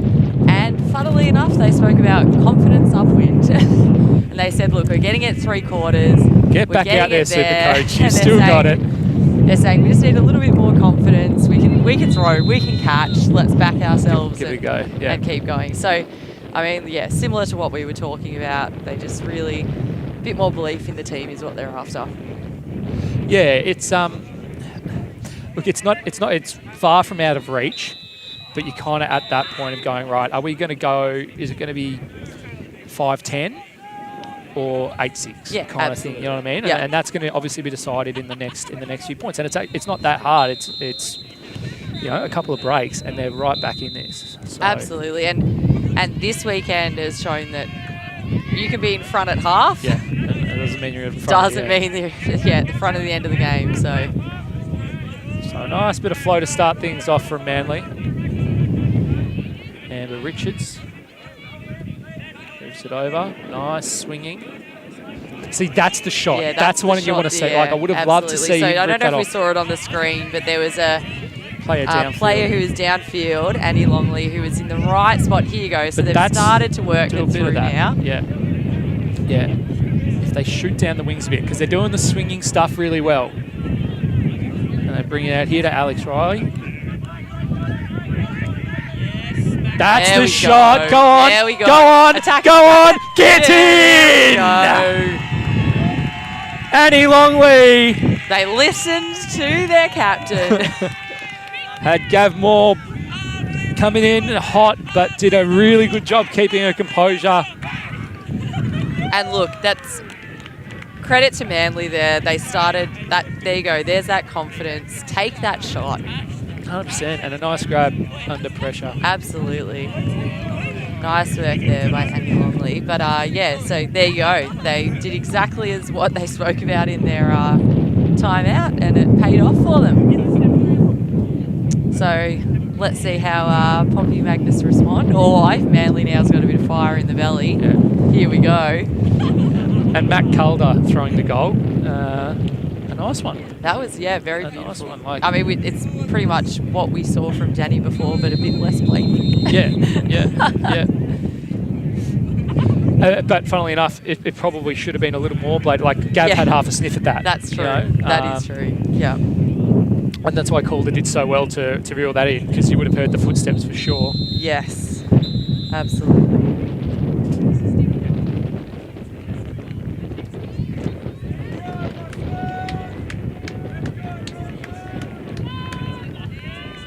All right. So we got Manly pulling, and now we got Pompey having to work it upwind. So it'll be interesting to see if Manly decide to put a zone on, or if they're going to be doing a match defence here. Oh, good pull there. Back to Trong, back to Robertson. Looks to engage Trong. So they're running some kind of ISO. I think it's like a Robertson. Oh, no, they're into general play now. That one really unlucky on Lacey, just bobbed up. I think she thought it was for someone else, maybe. Oh, I think Bob just bobbed out of her hands. So Noah, so real chance here. You got to go to Andrews. Cut deep, Andrews. Go. Oh, and he's going to do it. He listened. Back corner. There we Moss go. was already walking off with one juke in the air, saying, "Check me out. How good am I?" I was like, no. And Noah, don't get me wrong, I've been there, but if you're going to do that, you want to make sure they catch it. Yeah. Because you look like a right pill if you go and celebrate early and he muffs it. It doesn't matter if it's out in front of you. It doesn't matter. You look like a bit of a... that's never happened to you. A bit of a tool. No. I'm the one dropping them. But that was the one they wanted. Absolutely. And I don't know if we're going to get to see it, but they clearly, like Manly, like a drill team like that. You could see, like, the reason I said to Andrew, because he knew it was his spot to cut. And he had so much space out the back. Yeah, so much space. It was a really, really good throw, but... and credit to Moss there to see that and that throw. In this wind, to be able to get that throw, not have it go out the back too far or be too fast. And that's the thing. Like we've said half a dozen times, but so many discs have gone out the back. Yeah. So for that one, look, it wasn't in the middle. It was close. It wasn't in the middle of the end zone. True. But yeah, we might see if we can get some time with Moss after, just to get an insight into his mind as to why he started celebrating immediately after releasing the disc. But that pull's not too bad. All conditions considered. Gets just past the brick mark and escapes about 4 Pompey Magnus players. And Mike says, right, you can't pick it up, I'll do it. Gets it to Trong. Oh, Beck, so much space there in the middle of the field. Yeah. Back to Trong. So Pompey really favouring a horizontal stack in this wind. Puts it up. Oh, too far. Bright idea. Yep. He had 2 very strong receivers in Danny and Lyra in the end zone there, just unfortunately a bit too far. But this is big in the context of the game. 5-7 if Manly score this, it's 6-7, but then they'll have the wind advantage. So it is game on. You start to feel the momentum shift just a little bit right now. I do think, and I know they scored that last point by shooting, I do see them struggling to get this goal to score, especially with Pompey running a pretty aggressive zone. But let's see.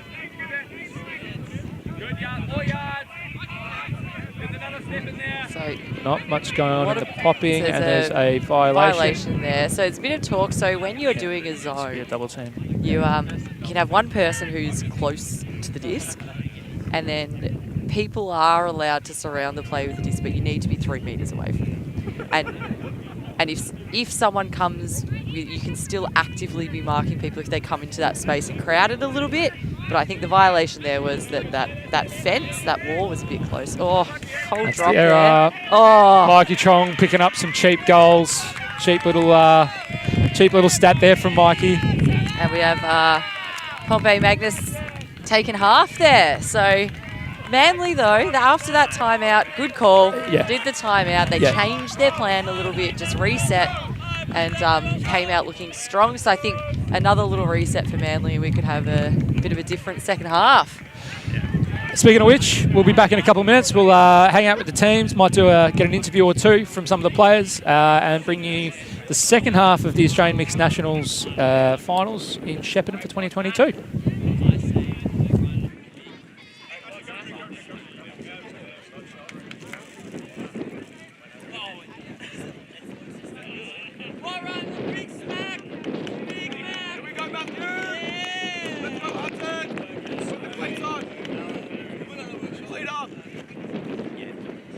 Get the bugs off. If only.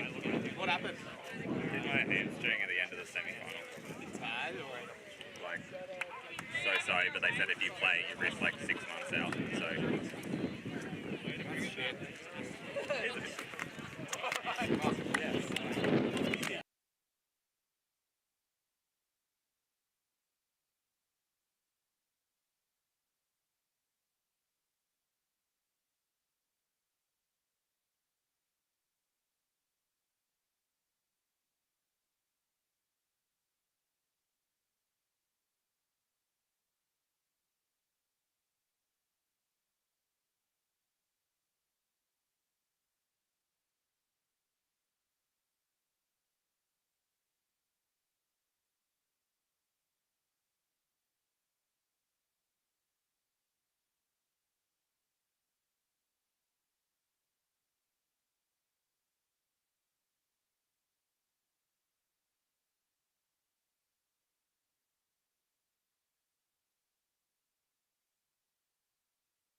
Get pump. Pump it up.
All right, hi, I'm Beck here, and I'm here with Archie. How are you going, Archie? Very well. Awesome. Now, you guys had trading a bit at the start there, and then a bit of a dip, and then after that time out, we saw a bit of a different Manly happening there. Can you give us a bit of an insight into what that change was? Look, we're definitely a mindset and an energy team, so anytime we feel like it goes down, we have to bring it in, we have to get it up, and that's when we start to play really, really well. Unreal. And I had a bit of a listen in on your timeout. The halftime chat there, and talking a lot about love for teammates, keeping the smiles up and about, and just a lot of respect for the team. Have you guys been playing with each other for a long time? We have. We're definitely a small, local, development-based club from Manly, and a lot of us have been together for 5+ years. We've got a lot of juniors playing for us here, been playing with us since they were 15. Some of our best handlers are still under 20, and they're out here Div 1 Nationals, handling on universe points, and we're definitely a second half team, so we're going to see a lot from them. Awesome. Really excited to see what you guys can pull out this half. Good luck for the second half of the game. Cheers, Beck.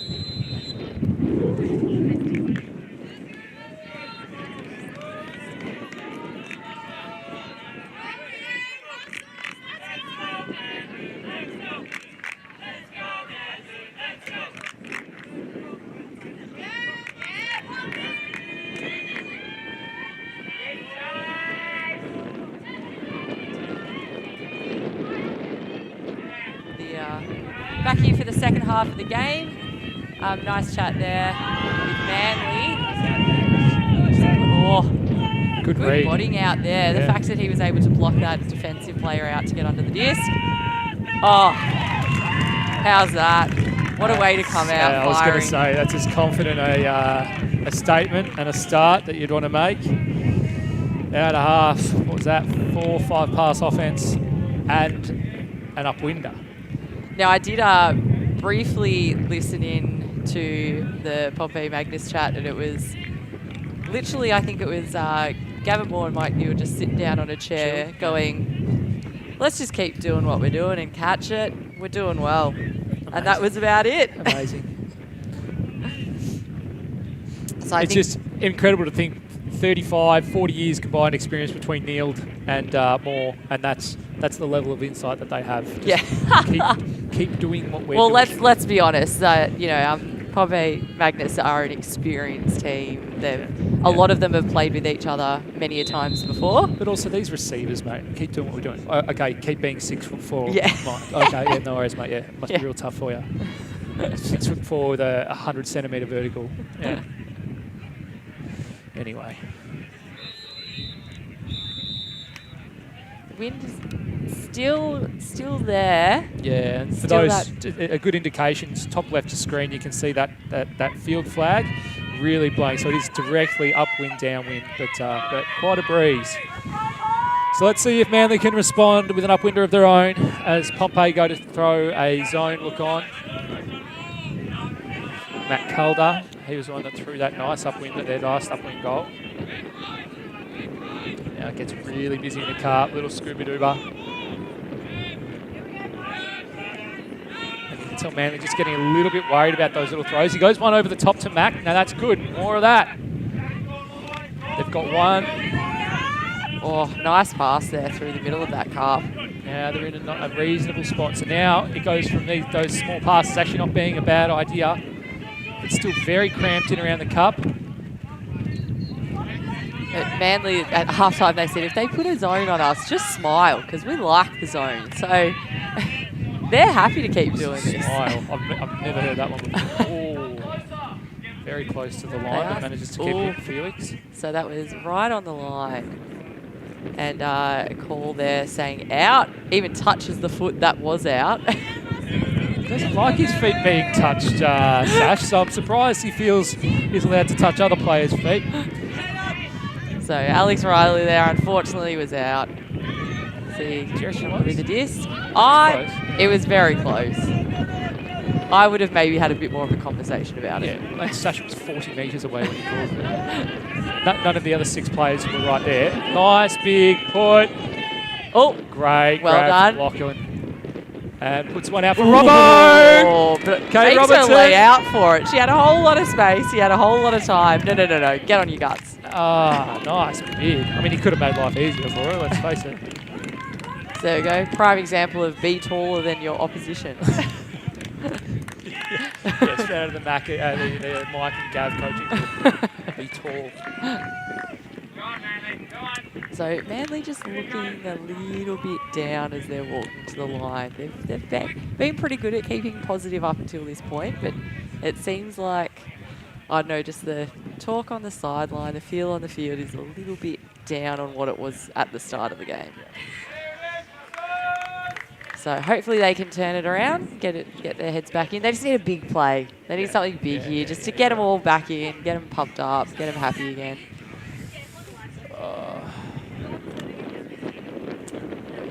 So you'll notice you hear a whistle sometimes when they're at their end zone lines in between points. That's just the game advisors letting them know that time is running out because they only have a certain amount of time that they're allowed to talk about and strategize on the end zone line. And when it reaches the 3 whistles, you must throw. Well, that's the thing. We come for the frisbee bag. We come to be entertained. We don't come to talk and strategy on a sideline as we see Lockie Robertson steam down after the pull. And this is really important for Manly here because if they don't put in this downwind, things can really start getting away from them. And they struggle early, but they maintain their composure. And it winds up, but he doesn't. That was better. Moves it around. They swing it nicely. This is Kayla So- Miller. See that Pompey's putting on a zone. It's a bit of a looser zone at the moment, but they are putting a zone on at the moment. So a bit different from what they had before because it kind of gives you the perception that there are people free, but actually there are sneaky little people close by. And it's interesting because you watch Lacey on this net, maybe the next big throw. She'll almost go and not when she's marking. She looks downfield, like she's not actually looking at her player, which is a bit unconventional. But they seem to be so she's like got her back. Yeah. Oh, and they got the D. there you go. Danny with the D. Alexander. But yeah, Lacey was like not. She was looking downfield and then turned around to mark, which is yeah, as I said, unusual. But an effective strategy. Well, yeah. They've already got the disc. I put a speculator. Oh. And now Danny is hugging Mike's wife. Yeah, not all, Just not at all. having a bit of a chat about are we okay with that? Yeah, Is that is okay. everything all right? Everyone's friends still. Yeah. Remember, we're both tall. That was what we're told. Be tall. We've both been tall, but who's taller? That's all we need to know. That's true. Yeah. Game advisor wondering if you needed to. No, you can't call a foul on your own player. Oh, jeez, just stepped right into his defender there. Yeah. I need some space. Get out of my way. Clear man. Looks. Oh yes. And here we go. Bit floaty. 14. Oh, be tall. Be tall. Yes. Be tall. And a nice little job by Christy Welfare as well. Finished the play off. Timeout has been called by the looks of it. So there's a timeout happening now. I think that was Manly that's called that timeout. So in a game of Ultimate, you're allowed 3 timeouts in a game, but you can only use 2 per half. So we've seen 2 timeouts so far. Gav. We'll see if we can get a player from Pompey Magnus to have a bit of a chat to us, considering we didn't get a chance to have a chat to them at half time. So joined by Dingo, World Games player, and hugger. Gav, do you often hug your teammates midpoint? Oh, or is look. that something you... Denny is rather attractive. Yeah. And me and Mike also look quite similar, so I Yeah. figured I could just go in there. Mike threw that frisbee as well too. Yeah, I didn't know if Bit orcs. Denny already knew that Mike threw it, so I was kind of hoping, and I got a, geez, you better be my teammate comment from Danny. Yeah. And given I'm on the broadcast, I'd like to officially apologise to no, Danny good. for that grab. I saw the game advisor come out, and I'm like, I don't know what he's going to do apart from tell you off, but you can't call a foul on your own player. That's right. Apart from telling me that was a really bad play and you really should have let You your just have to think female about it. counterpart who's better than you grab the frisbee, Yeah. there's nothing he could have done. Fair enough. And very quickly, on a serious note, 5-11, you guys got the games on your term. You must be feeling pretty good. Yeah. Anything, not that you heard the timeout because we stole you away from it, but what's the message from the team? Is it kind of do the same thing? Yeah, or? look, we need to clean up our offense a little bit. Like, there's definitely some stack issues that we have, particularly out the front of the end zone that we talked about that we wanted to clean up. But apart from that, it's continuing the rugged defense that we have. Yeah, nice work. All right, well, good luck. Thank you very much. All right. So Lisa just coming over there and informing us that the timeout that he missed, the message was just being patient. Keep it patient. Right. Yeah, so... More patience, less hugging. All right, got it. Lacey might need to have a chat with Gav about that. Yeah. Oh, he's gone in for a second hug on the sideline here. I think he's on to Gav, something here. dig up, mate. All right, so very important point here for Manly. They really need to get some momentum going. They get it with a really nice up-the-line dump cut. Interesting that Pompey's gone back to a matched defence because, I mean, the zone was doing it for them. I feel like that potentially was... It's a look here. This is a goal. Go on. Well, close. He thought he was close and was going to get in there. Oh, they made way too clogged. Really nice done. throw. And lets everyone know about it. Says, how good am I? Get around me. So I disagree, and I think that for Pompey Magnus, that was a good call going match because I think that timeout, Manly would have been focusing on what do we do against a zone defence. right? So strategically they've gone, you know what? They've got a plan. Let's just do match and just see what they do with it. Yeah. So, however, I think they're going to go back to that zone after that point. Yeah. But well done to Manly there. A lot of patience. Bit of an interesting through the round, everyone through to get that goal, but it worked. Yeah. Goal's a goal. It got there. Yeah, but a bit more flow in the offense there. He's just walked past us. This is Alex Riley explaining in great detail to his teammates just what he did. So I think he's reasonably happy with himself. Good on Alex. him. Hey, look, and it was good. To his credit, what he would have looked up and saw, and this is probably something Manly can improve on a bit, is, and you see this a lot when there's a long catch on the end zone line, that whole team flooded the space, and it was really messy, and that's why he needed to come up with something probably a bit like unconventional. Creative, creative. To score the goal, because the count would have been getting up there. As we see, a good pull. Great pull there. Right out the back, so that's rolled out. That beat Sasha Vidler. So that means that the handler here will have to walk it up to the front of the end zone. And this just gives the defense, they get to actually stand there and match up against their players. There's not that running down, trying to chase them. Playing quite a deep horo, so I wonder if this is going to be maybe a bit more of an ISO play. Clearly a set play. They bring it in off the sideline. Danny Alexander gets a nice upwinder, centres it straight away with Lockie Robertson. Vidler, Robertson, yeah.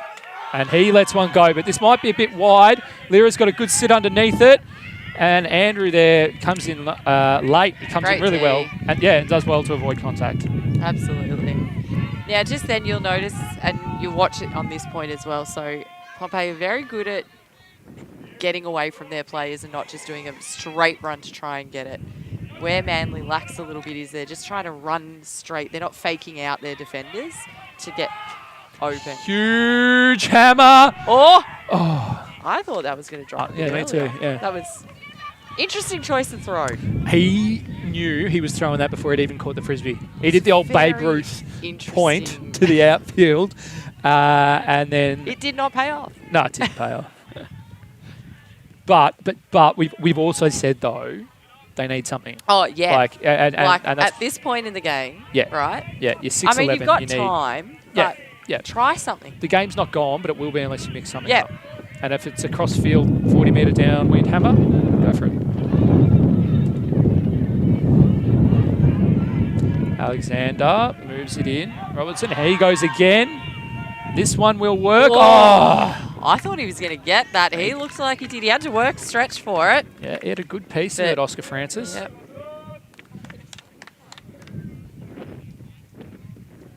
So, players a little bit slower to pick up the disc at this point in the game. It's all getting a little bit harder. Yeah.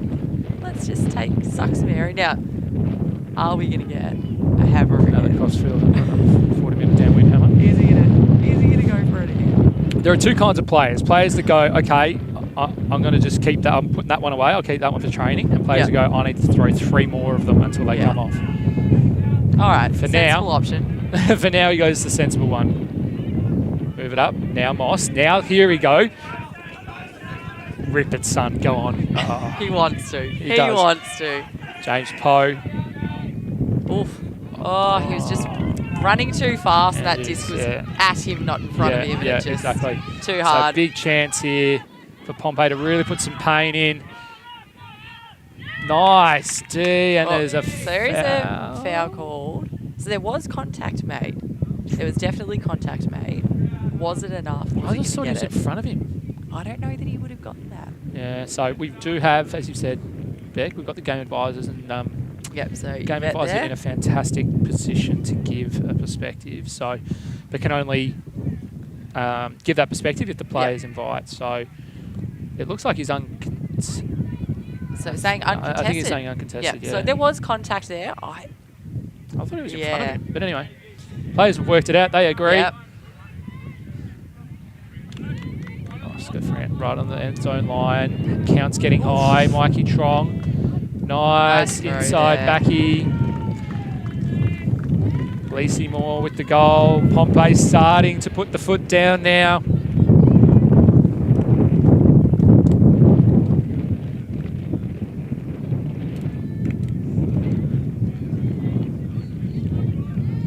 So, I think Manly need to start. I think there are certain players that are being used on Manly a lot. And I think that Pompey is noticing that Yeah. and playing Locking defence down on according them. to that. Yeah. And I think putting my old coach's hat on here, my advice would be start spreading the love a little bit. Yeah. Start using. You're not winning, so that's okay. Yeah. Let's start opening our eyes, opening our vision, and hitting the people who are open.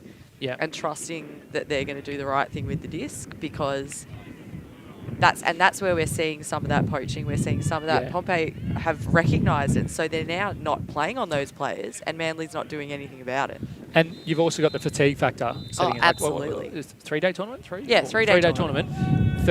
Last game, those same players that they're working through are starting to get tired. Absolutely. And decision making is impacted as much as the physicality. There we go. This is what I wanted to see. That's the one. That's the shot they need to keep taking, and they do. And he does again. Oh, Gav has a sniff. Didn't get Good it. patience there. That was great patience there by Chewy. Oh, well done, Manly. There we Well go. done, Manly. Some people Yeah, touching the disc that we have not seen touch the disc much No, you're spot on. in this game. And suddenly, I mean, granted, there were a few gaps and holes in that zone that was being played just then. Well, I'd say I think the only weak point of the Pompey zone is this close wing. Yes. Because if you've seen, they've scored 4 times upwind. It's all been flow through that wing. So I don't know if it's Mike Neal or something playing on that wing, but clearly there's a weakness there. I'm just stirring him up because he's walking past. But seriously, it's been that shot that from the commentary side, the side closest to us, has been that around shot. Yeah. And it's not, I mean, they're not baiting it, they're giving it to an extent because it is a hard shot. You're throwing an outside in, as a right-hander, you're throwing an outside in flick down the sideline. It's tricky. But that's where they've had the success. And I agree with your point as well, that they're using players that we probably haven't called the name too much of. Yeah, so. absolutely. And Chewy did so well there. He got it up the line, Yeah. and there was an open player in the end zone. But he went, called his you know jets. what? No, I'm just going to reset this. We're going to get it. Smart play. All right, so now we get to see Pompey work it upwind. So Tronga to Meehan, to Nield. Oh, that's a spicy one there. Bit of a spicy throw. Roberts just... Here's a little mini chance. Yeah, 8-12. That would be a nice score. Yeah, Felix Watson with some fierce skins, it must be said. Now, Natalie Otten started to get a bit more of the disc. I like that. Taryn Anderson. Oh, so there is a pick called. So it'll go back to Anderson.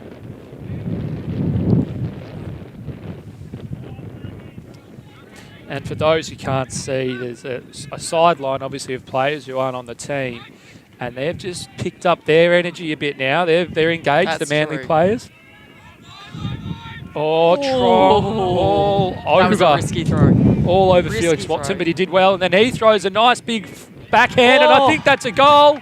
And Is a everyone great okay? bid there by Lacey to get in there. Brave. Fantastic grab. Yeah, 8-12. 8-12, all right. We've seen little bigger bit of a comebacks than sniff. this in the past. Yeah. You've played on teams where other teams Other have teams come have done back it. from Yeah, this. no, I don't do the comeback. We're the ones that choke it. Yeah. So Thanks, Manly Beck. looking a little bit You more coached up and about. You coached a few of those games Yeah, I too, do. so That's you know true. you Okay, I'll put cop your hand some up. of that. But yeah, no, a little bit of a. And look at this, Manly's now. Look, they've got Yeah, people on the everyone's field, there. they're Yeah, the around, energy's up there. They've got that pep and energy now. Yeah. Yeah, are we going to see the big roster pay off? Yeah. Well, as I said before, it's day 3, game 3, you know. Yeah, Manly's a bit more of a youthful team. Yes, eloquently said. But Lacey Moore's looking okay. I think she's... Oh, she's had not too bigger bad. hits than that. Yeah, She's all yeah, right. Yeah, she's shaking it off. She's like, what? Get a mozzie bite or something. Yeah, she was not too concerned. So, can Manly capitalise on a little bit of this pressure shift? Nice deep pull, wouldn't hurt. Let's see. Jeez, he's giving it a go too. It's going to come out. It's going to be a brick. It's going to hit the commentary box. Right in front of us. Almost. So you're going to take it in the middle of the field. Yeah, Brick has been called, which they signal by putting their hand in the air. So it means I'm not going to take it from the sideline. I'd like to take it from the middle, thank you very much, which is pretty smart when the wind is as fun as it is today. All right, I'm looking for a hand block from Noah Anderson at this point. Carmen. Oh. Absolutely sold Moss there. Yeah.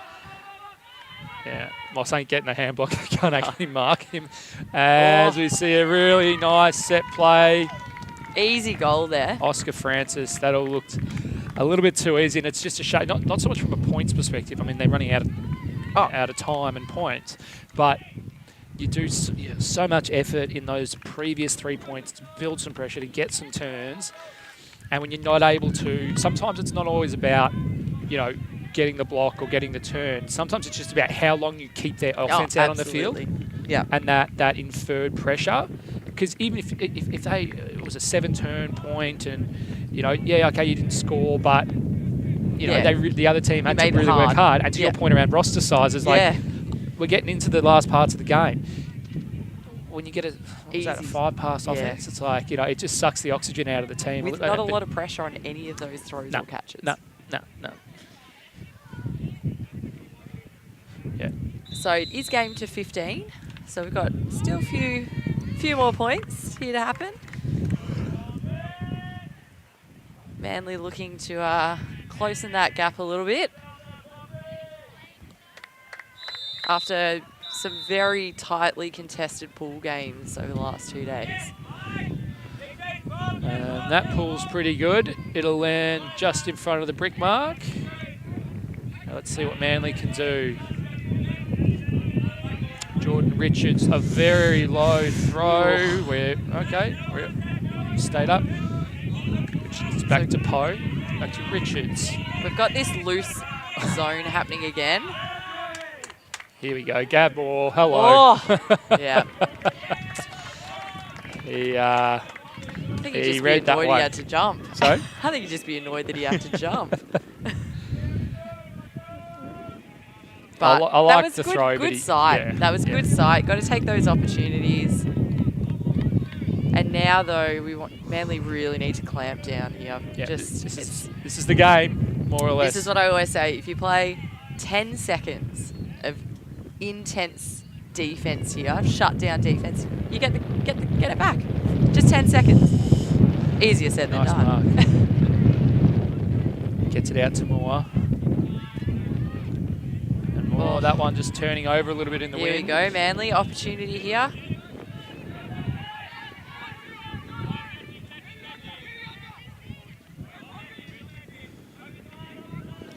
And another one. So the wind playing tricks on a couple of people. Mike Neal picks it up, quickly plays.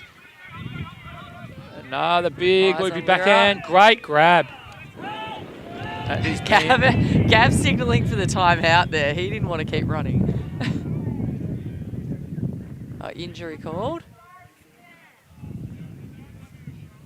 What's that? So I think there was an injury called, and it's just discussing about when it was actually called. I think it was a Manly player who's gone off. Just a bit of confusion about where players were when that was called, because when injury is called, play stops. And I don't think everyone heard that call, so they're having to go back a fair bit. Disking with Meehan, over to Moore, the centre of the field. Can be getting high. Oh. Get a handball. Great cut from Tan there. She's just tall. There we go. Oh, no! No.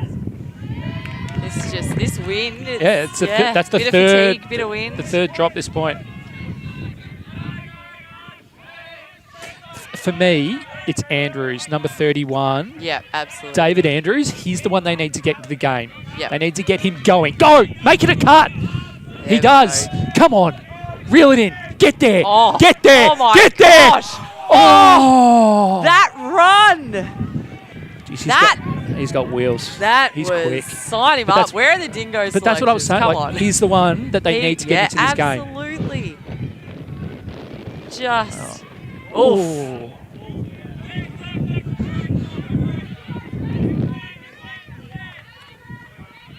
So the wind of fatigue setting there in we again go. as we see the fourth drop Now, of the point. this is when you want to not pick up and rush. You can feel the energy on the field's up a bit, and often that's when players rush and make mistakes. need- But it looks like Manly's taking control again. Yeah. Yeah. Slow down the pace. Whoa, Ooh, pushy. interesting What a choice of grab. wind. Unreal. Eva Strachan. Oh, That's a Manly, nice they goal. deserved that one.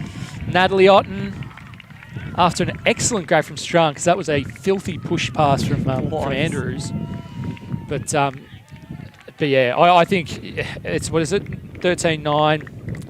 Yeah, for me, it's David Andrews getting on that, getting those wheels out that you saw before. Oh, and absolutely. getting That to the end was. zone. We haven't seen that from him yet this game. Exactly. Like his run. Exactly. But not like yeah. that. Yeah. Did you see Michael Trong gave up? Yeah. He stopped he's running like, because he was like, "There's no way he's if you're gonna getting get that to credit to you." Yeah, he's like, "Oh no, he's not going to get that. He's not that quick." And then I think Yeah. he turned around and went, "Oh, I got you. I Yeah. should have kept running." Yeah.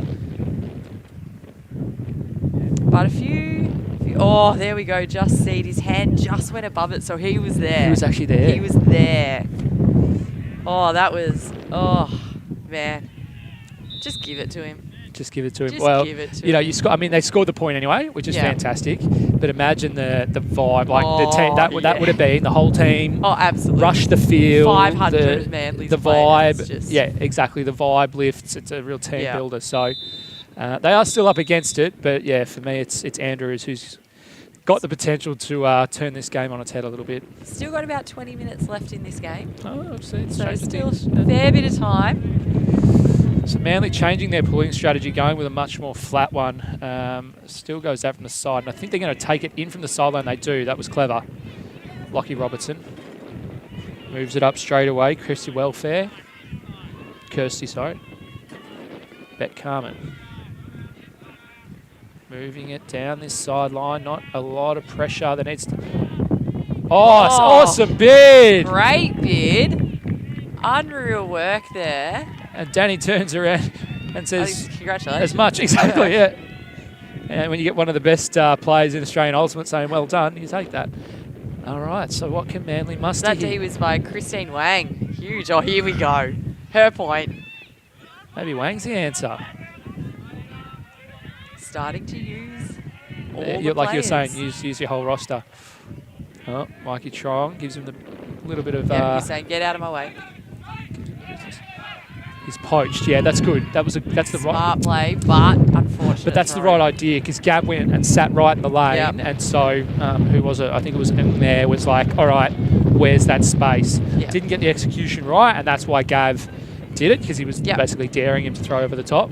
But I reckon if he does that, you do that again. Oh, absolutely. Like that's the right move. Manly being a bit more vocal on the sideline here. Well, they need to because they can only allow 2 more points from Pompey Magnus. Otherwise, they will be silver medalists and Pompey will take home the gold. As we see a lovely inside flick to Bet Carmen. Mikey Trong with the disc now back to Robertson. Robertson, big wide backhand, sick great bid. bid. Oh! And almost worried Gav out of it. Managed to recover it. Robertson again, waving his hands, waving the disc. Lovely inside break. Those are some very nice throws from Lachlan Robertson. So, game 15. this is game point for Pompey Magnus. Doesn't mean it's going to be the last point of the game No. by No. any stretch of the imagination. But it does mean that if Manly are going to win this... Oh, there's that bit again. Oh, that was awesome. You've got it. You got to take that dive. Yeah. Got to take that dive. So that was Matt Calder. He's had a good game, Mac. He was has. the one. I think he was the one that threw Yeah. that first upwind that we'd kind of been talking about. Yeah. So he's going well. Yeah, playing very and well. who got the D on Danny? That was Kristen Wang. That was pretty impressive too. Christine Wang, yeah, that was very well done. The timing of that. He almost wore you out of it, Gav. So we've got Pompey Magnus that will come out on defence if they can get an early turn. Gav's excuse was that he's too old. That's too why old. he bobbled. That's why he just bobbled said, it. I'm too old for this. Yeah. Debatable. That's the reason. That's the story. Although the jersey is looking a little tight on him, I say. Anyway, as we see Lyra Man with the pull, probably one of the better ones of the day, lands in just inside the brick mark. Nice, big around one to our main man, Andrews.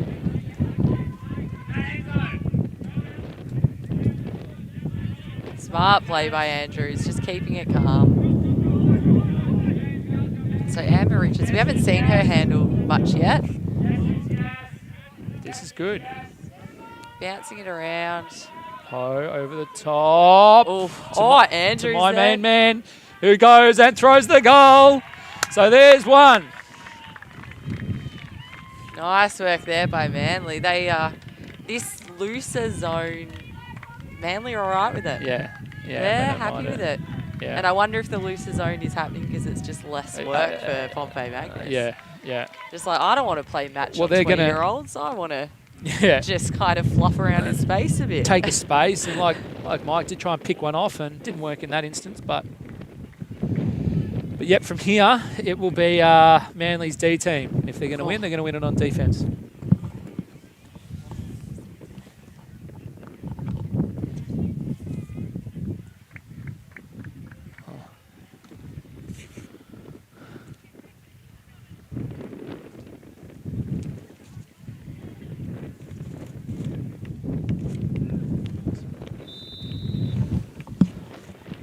All right, so Interesting to see what D Manly put on here. yeah, Whether they're going to try for a zone, stick to match. I mean, they've been mainly playing match. yeah, They did talk a bit, overheard before, a bit about just making sure that they stop the arounds, particularly when you're playing against an experienced team who can throw anywhere.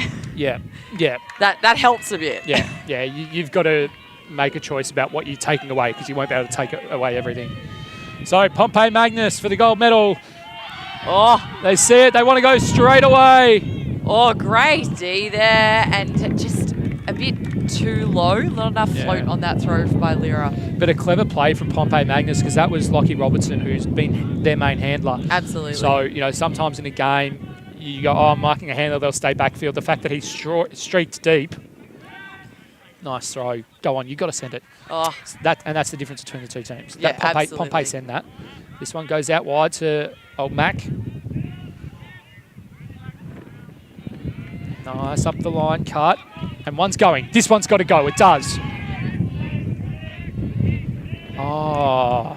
So pick was called, but that will be a turnover because it did not affect the play. Felix Watson under misreading that, but I think the other thing was that Danny fooled him into it. Absolutely. Made Being him a take very a different experienced line. player. Yeah. She ran Kind of underneath. Saw what was happening. Yeah. So I'd say had she not been there, I don't think he would have misread it. So interesting if they do the same play again.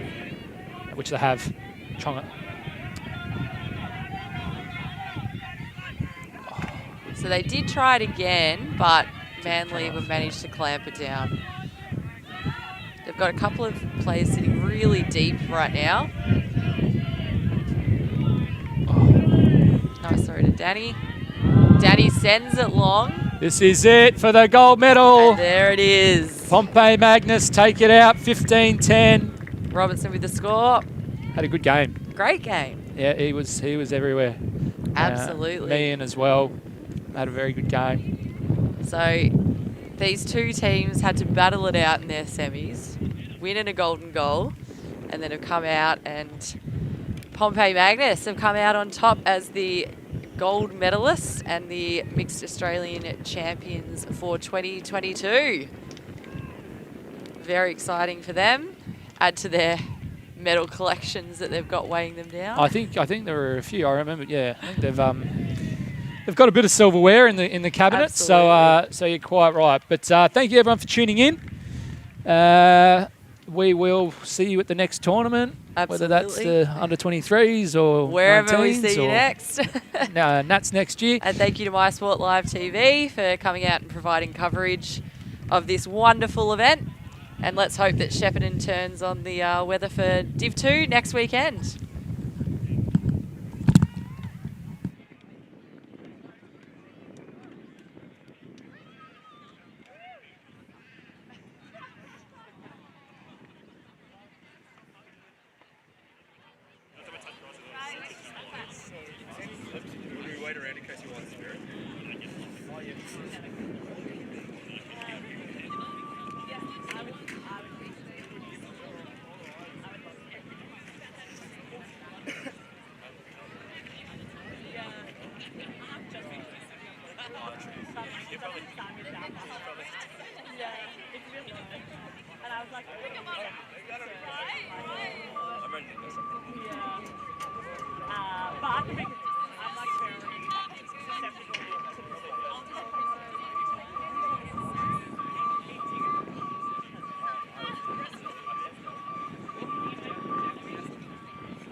Disconnect, yeah?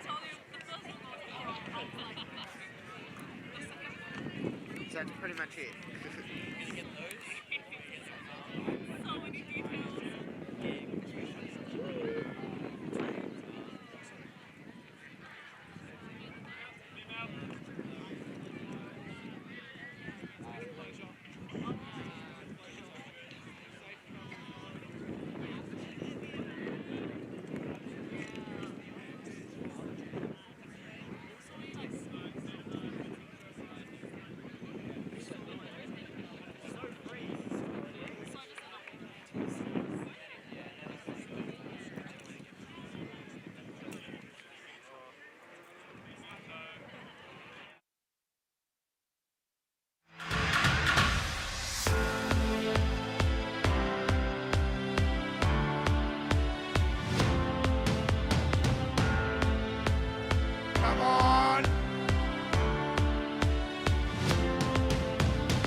Over the top of Anderson, cracks all the way back in, it does. And he's locked in, but what a goal!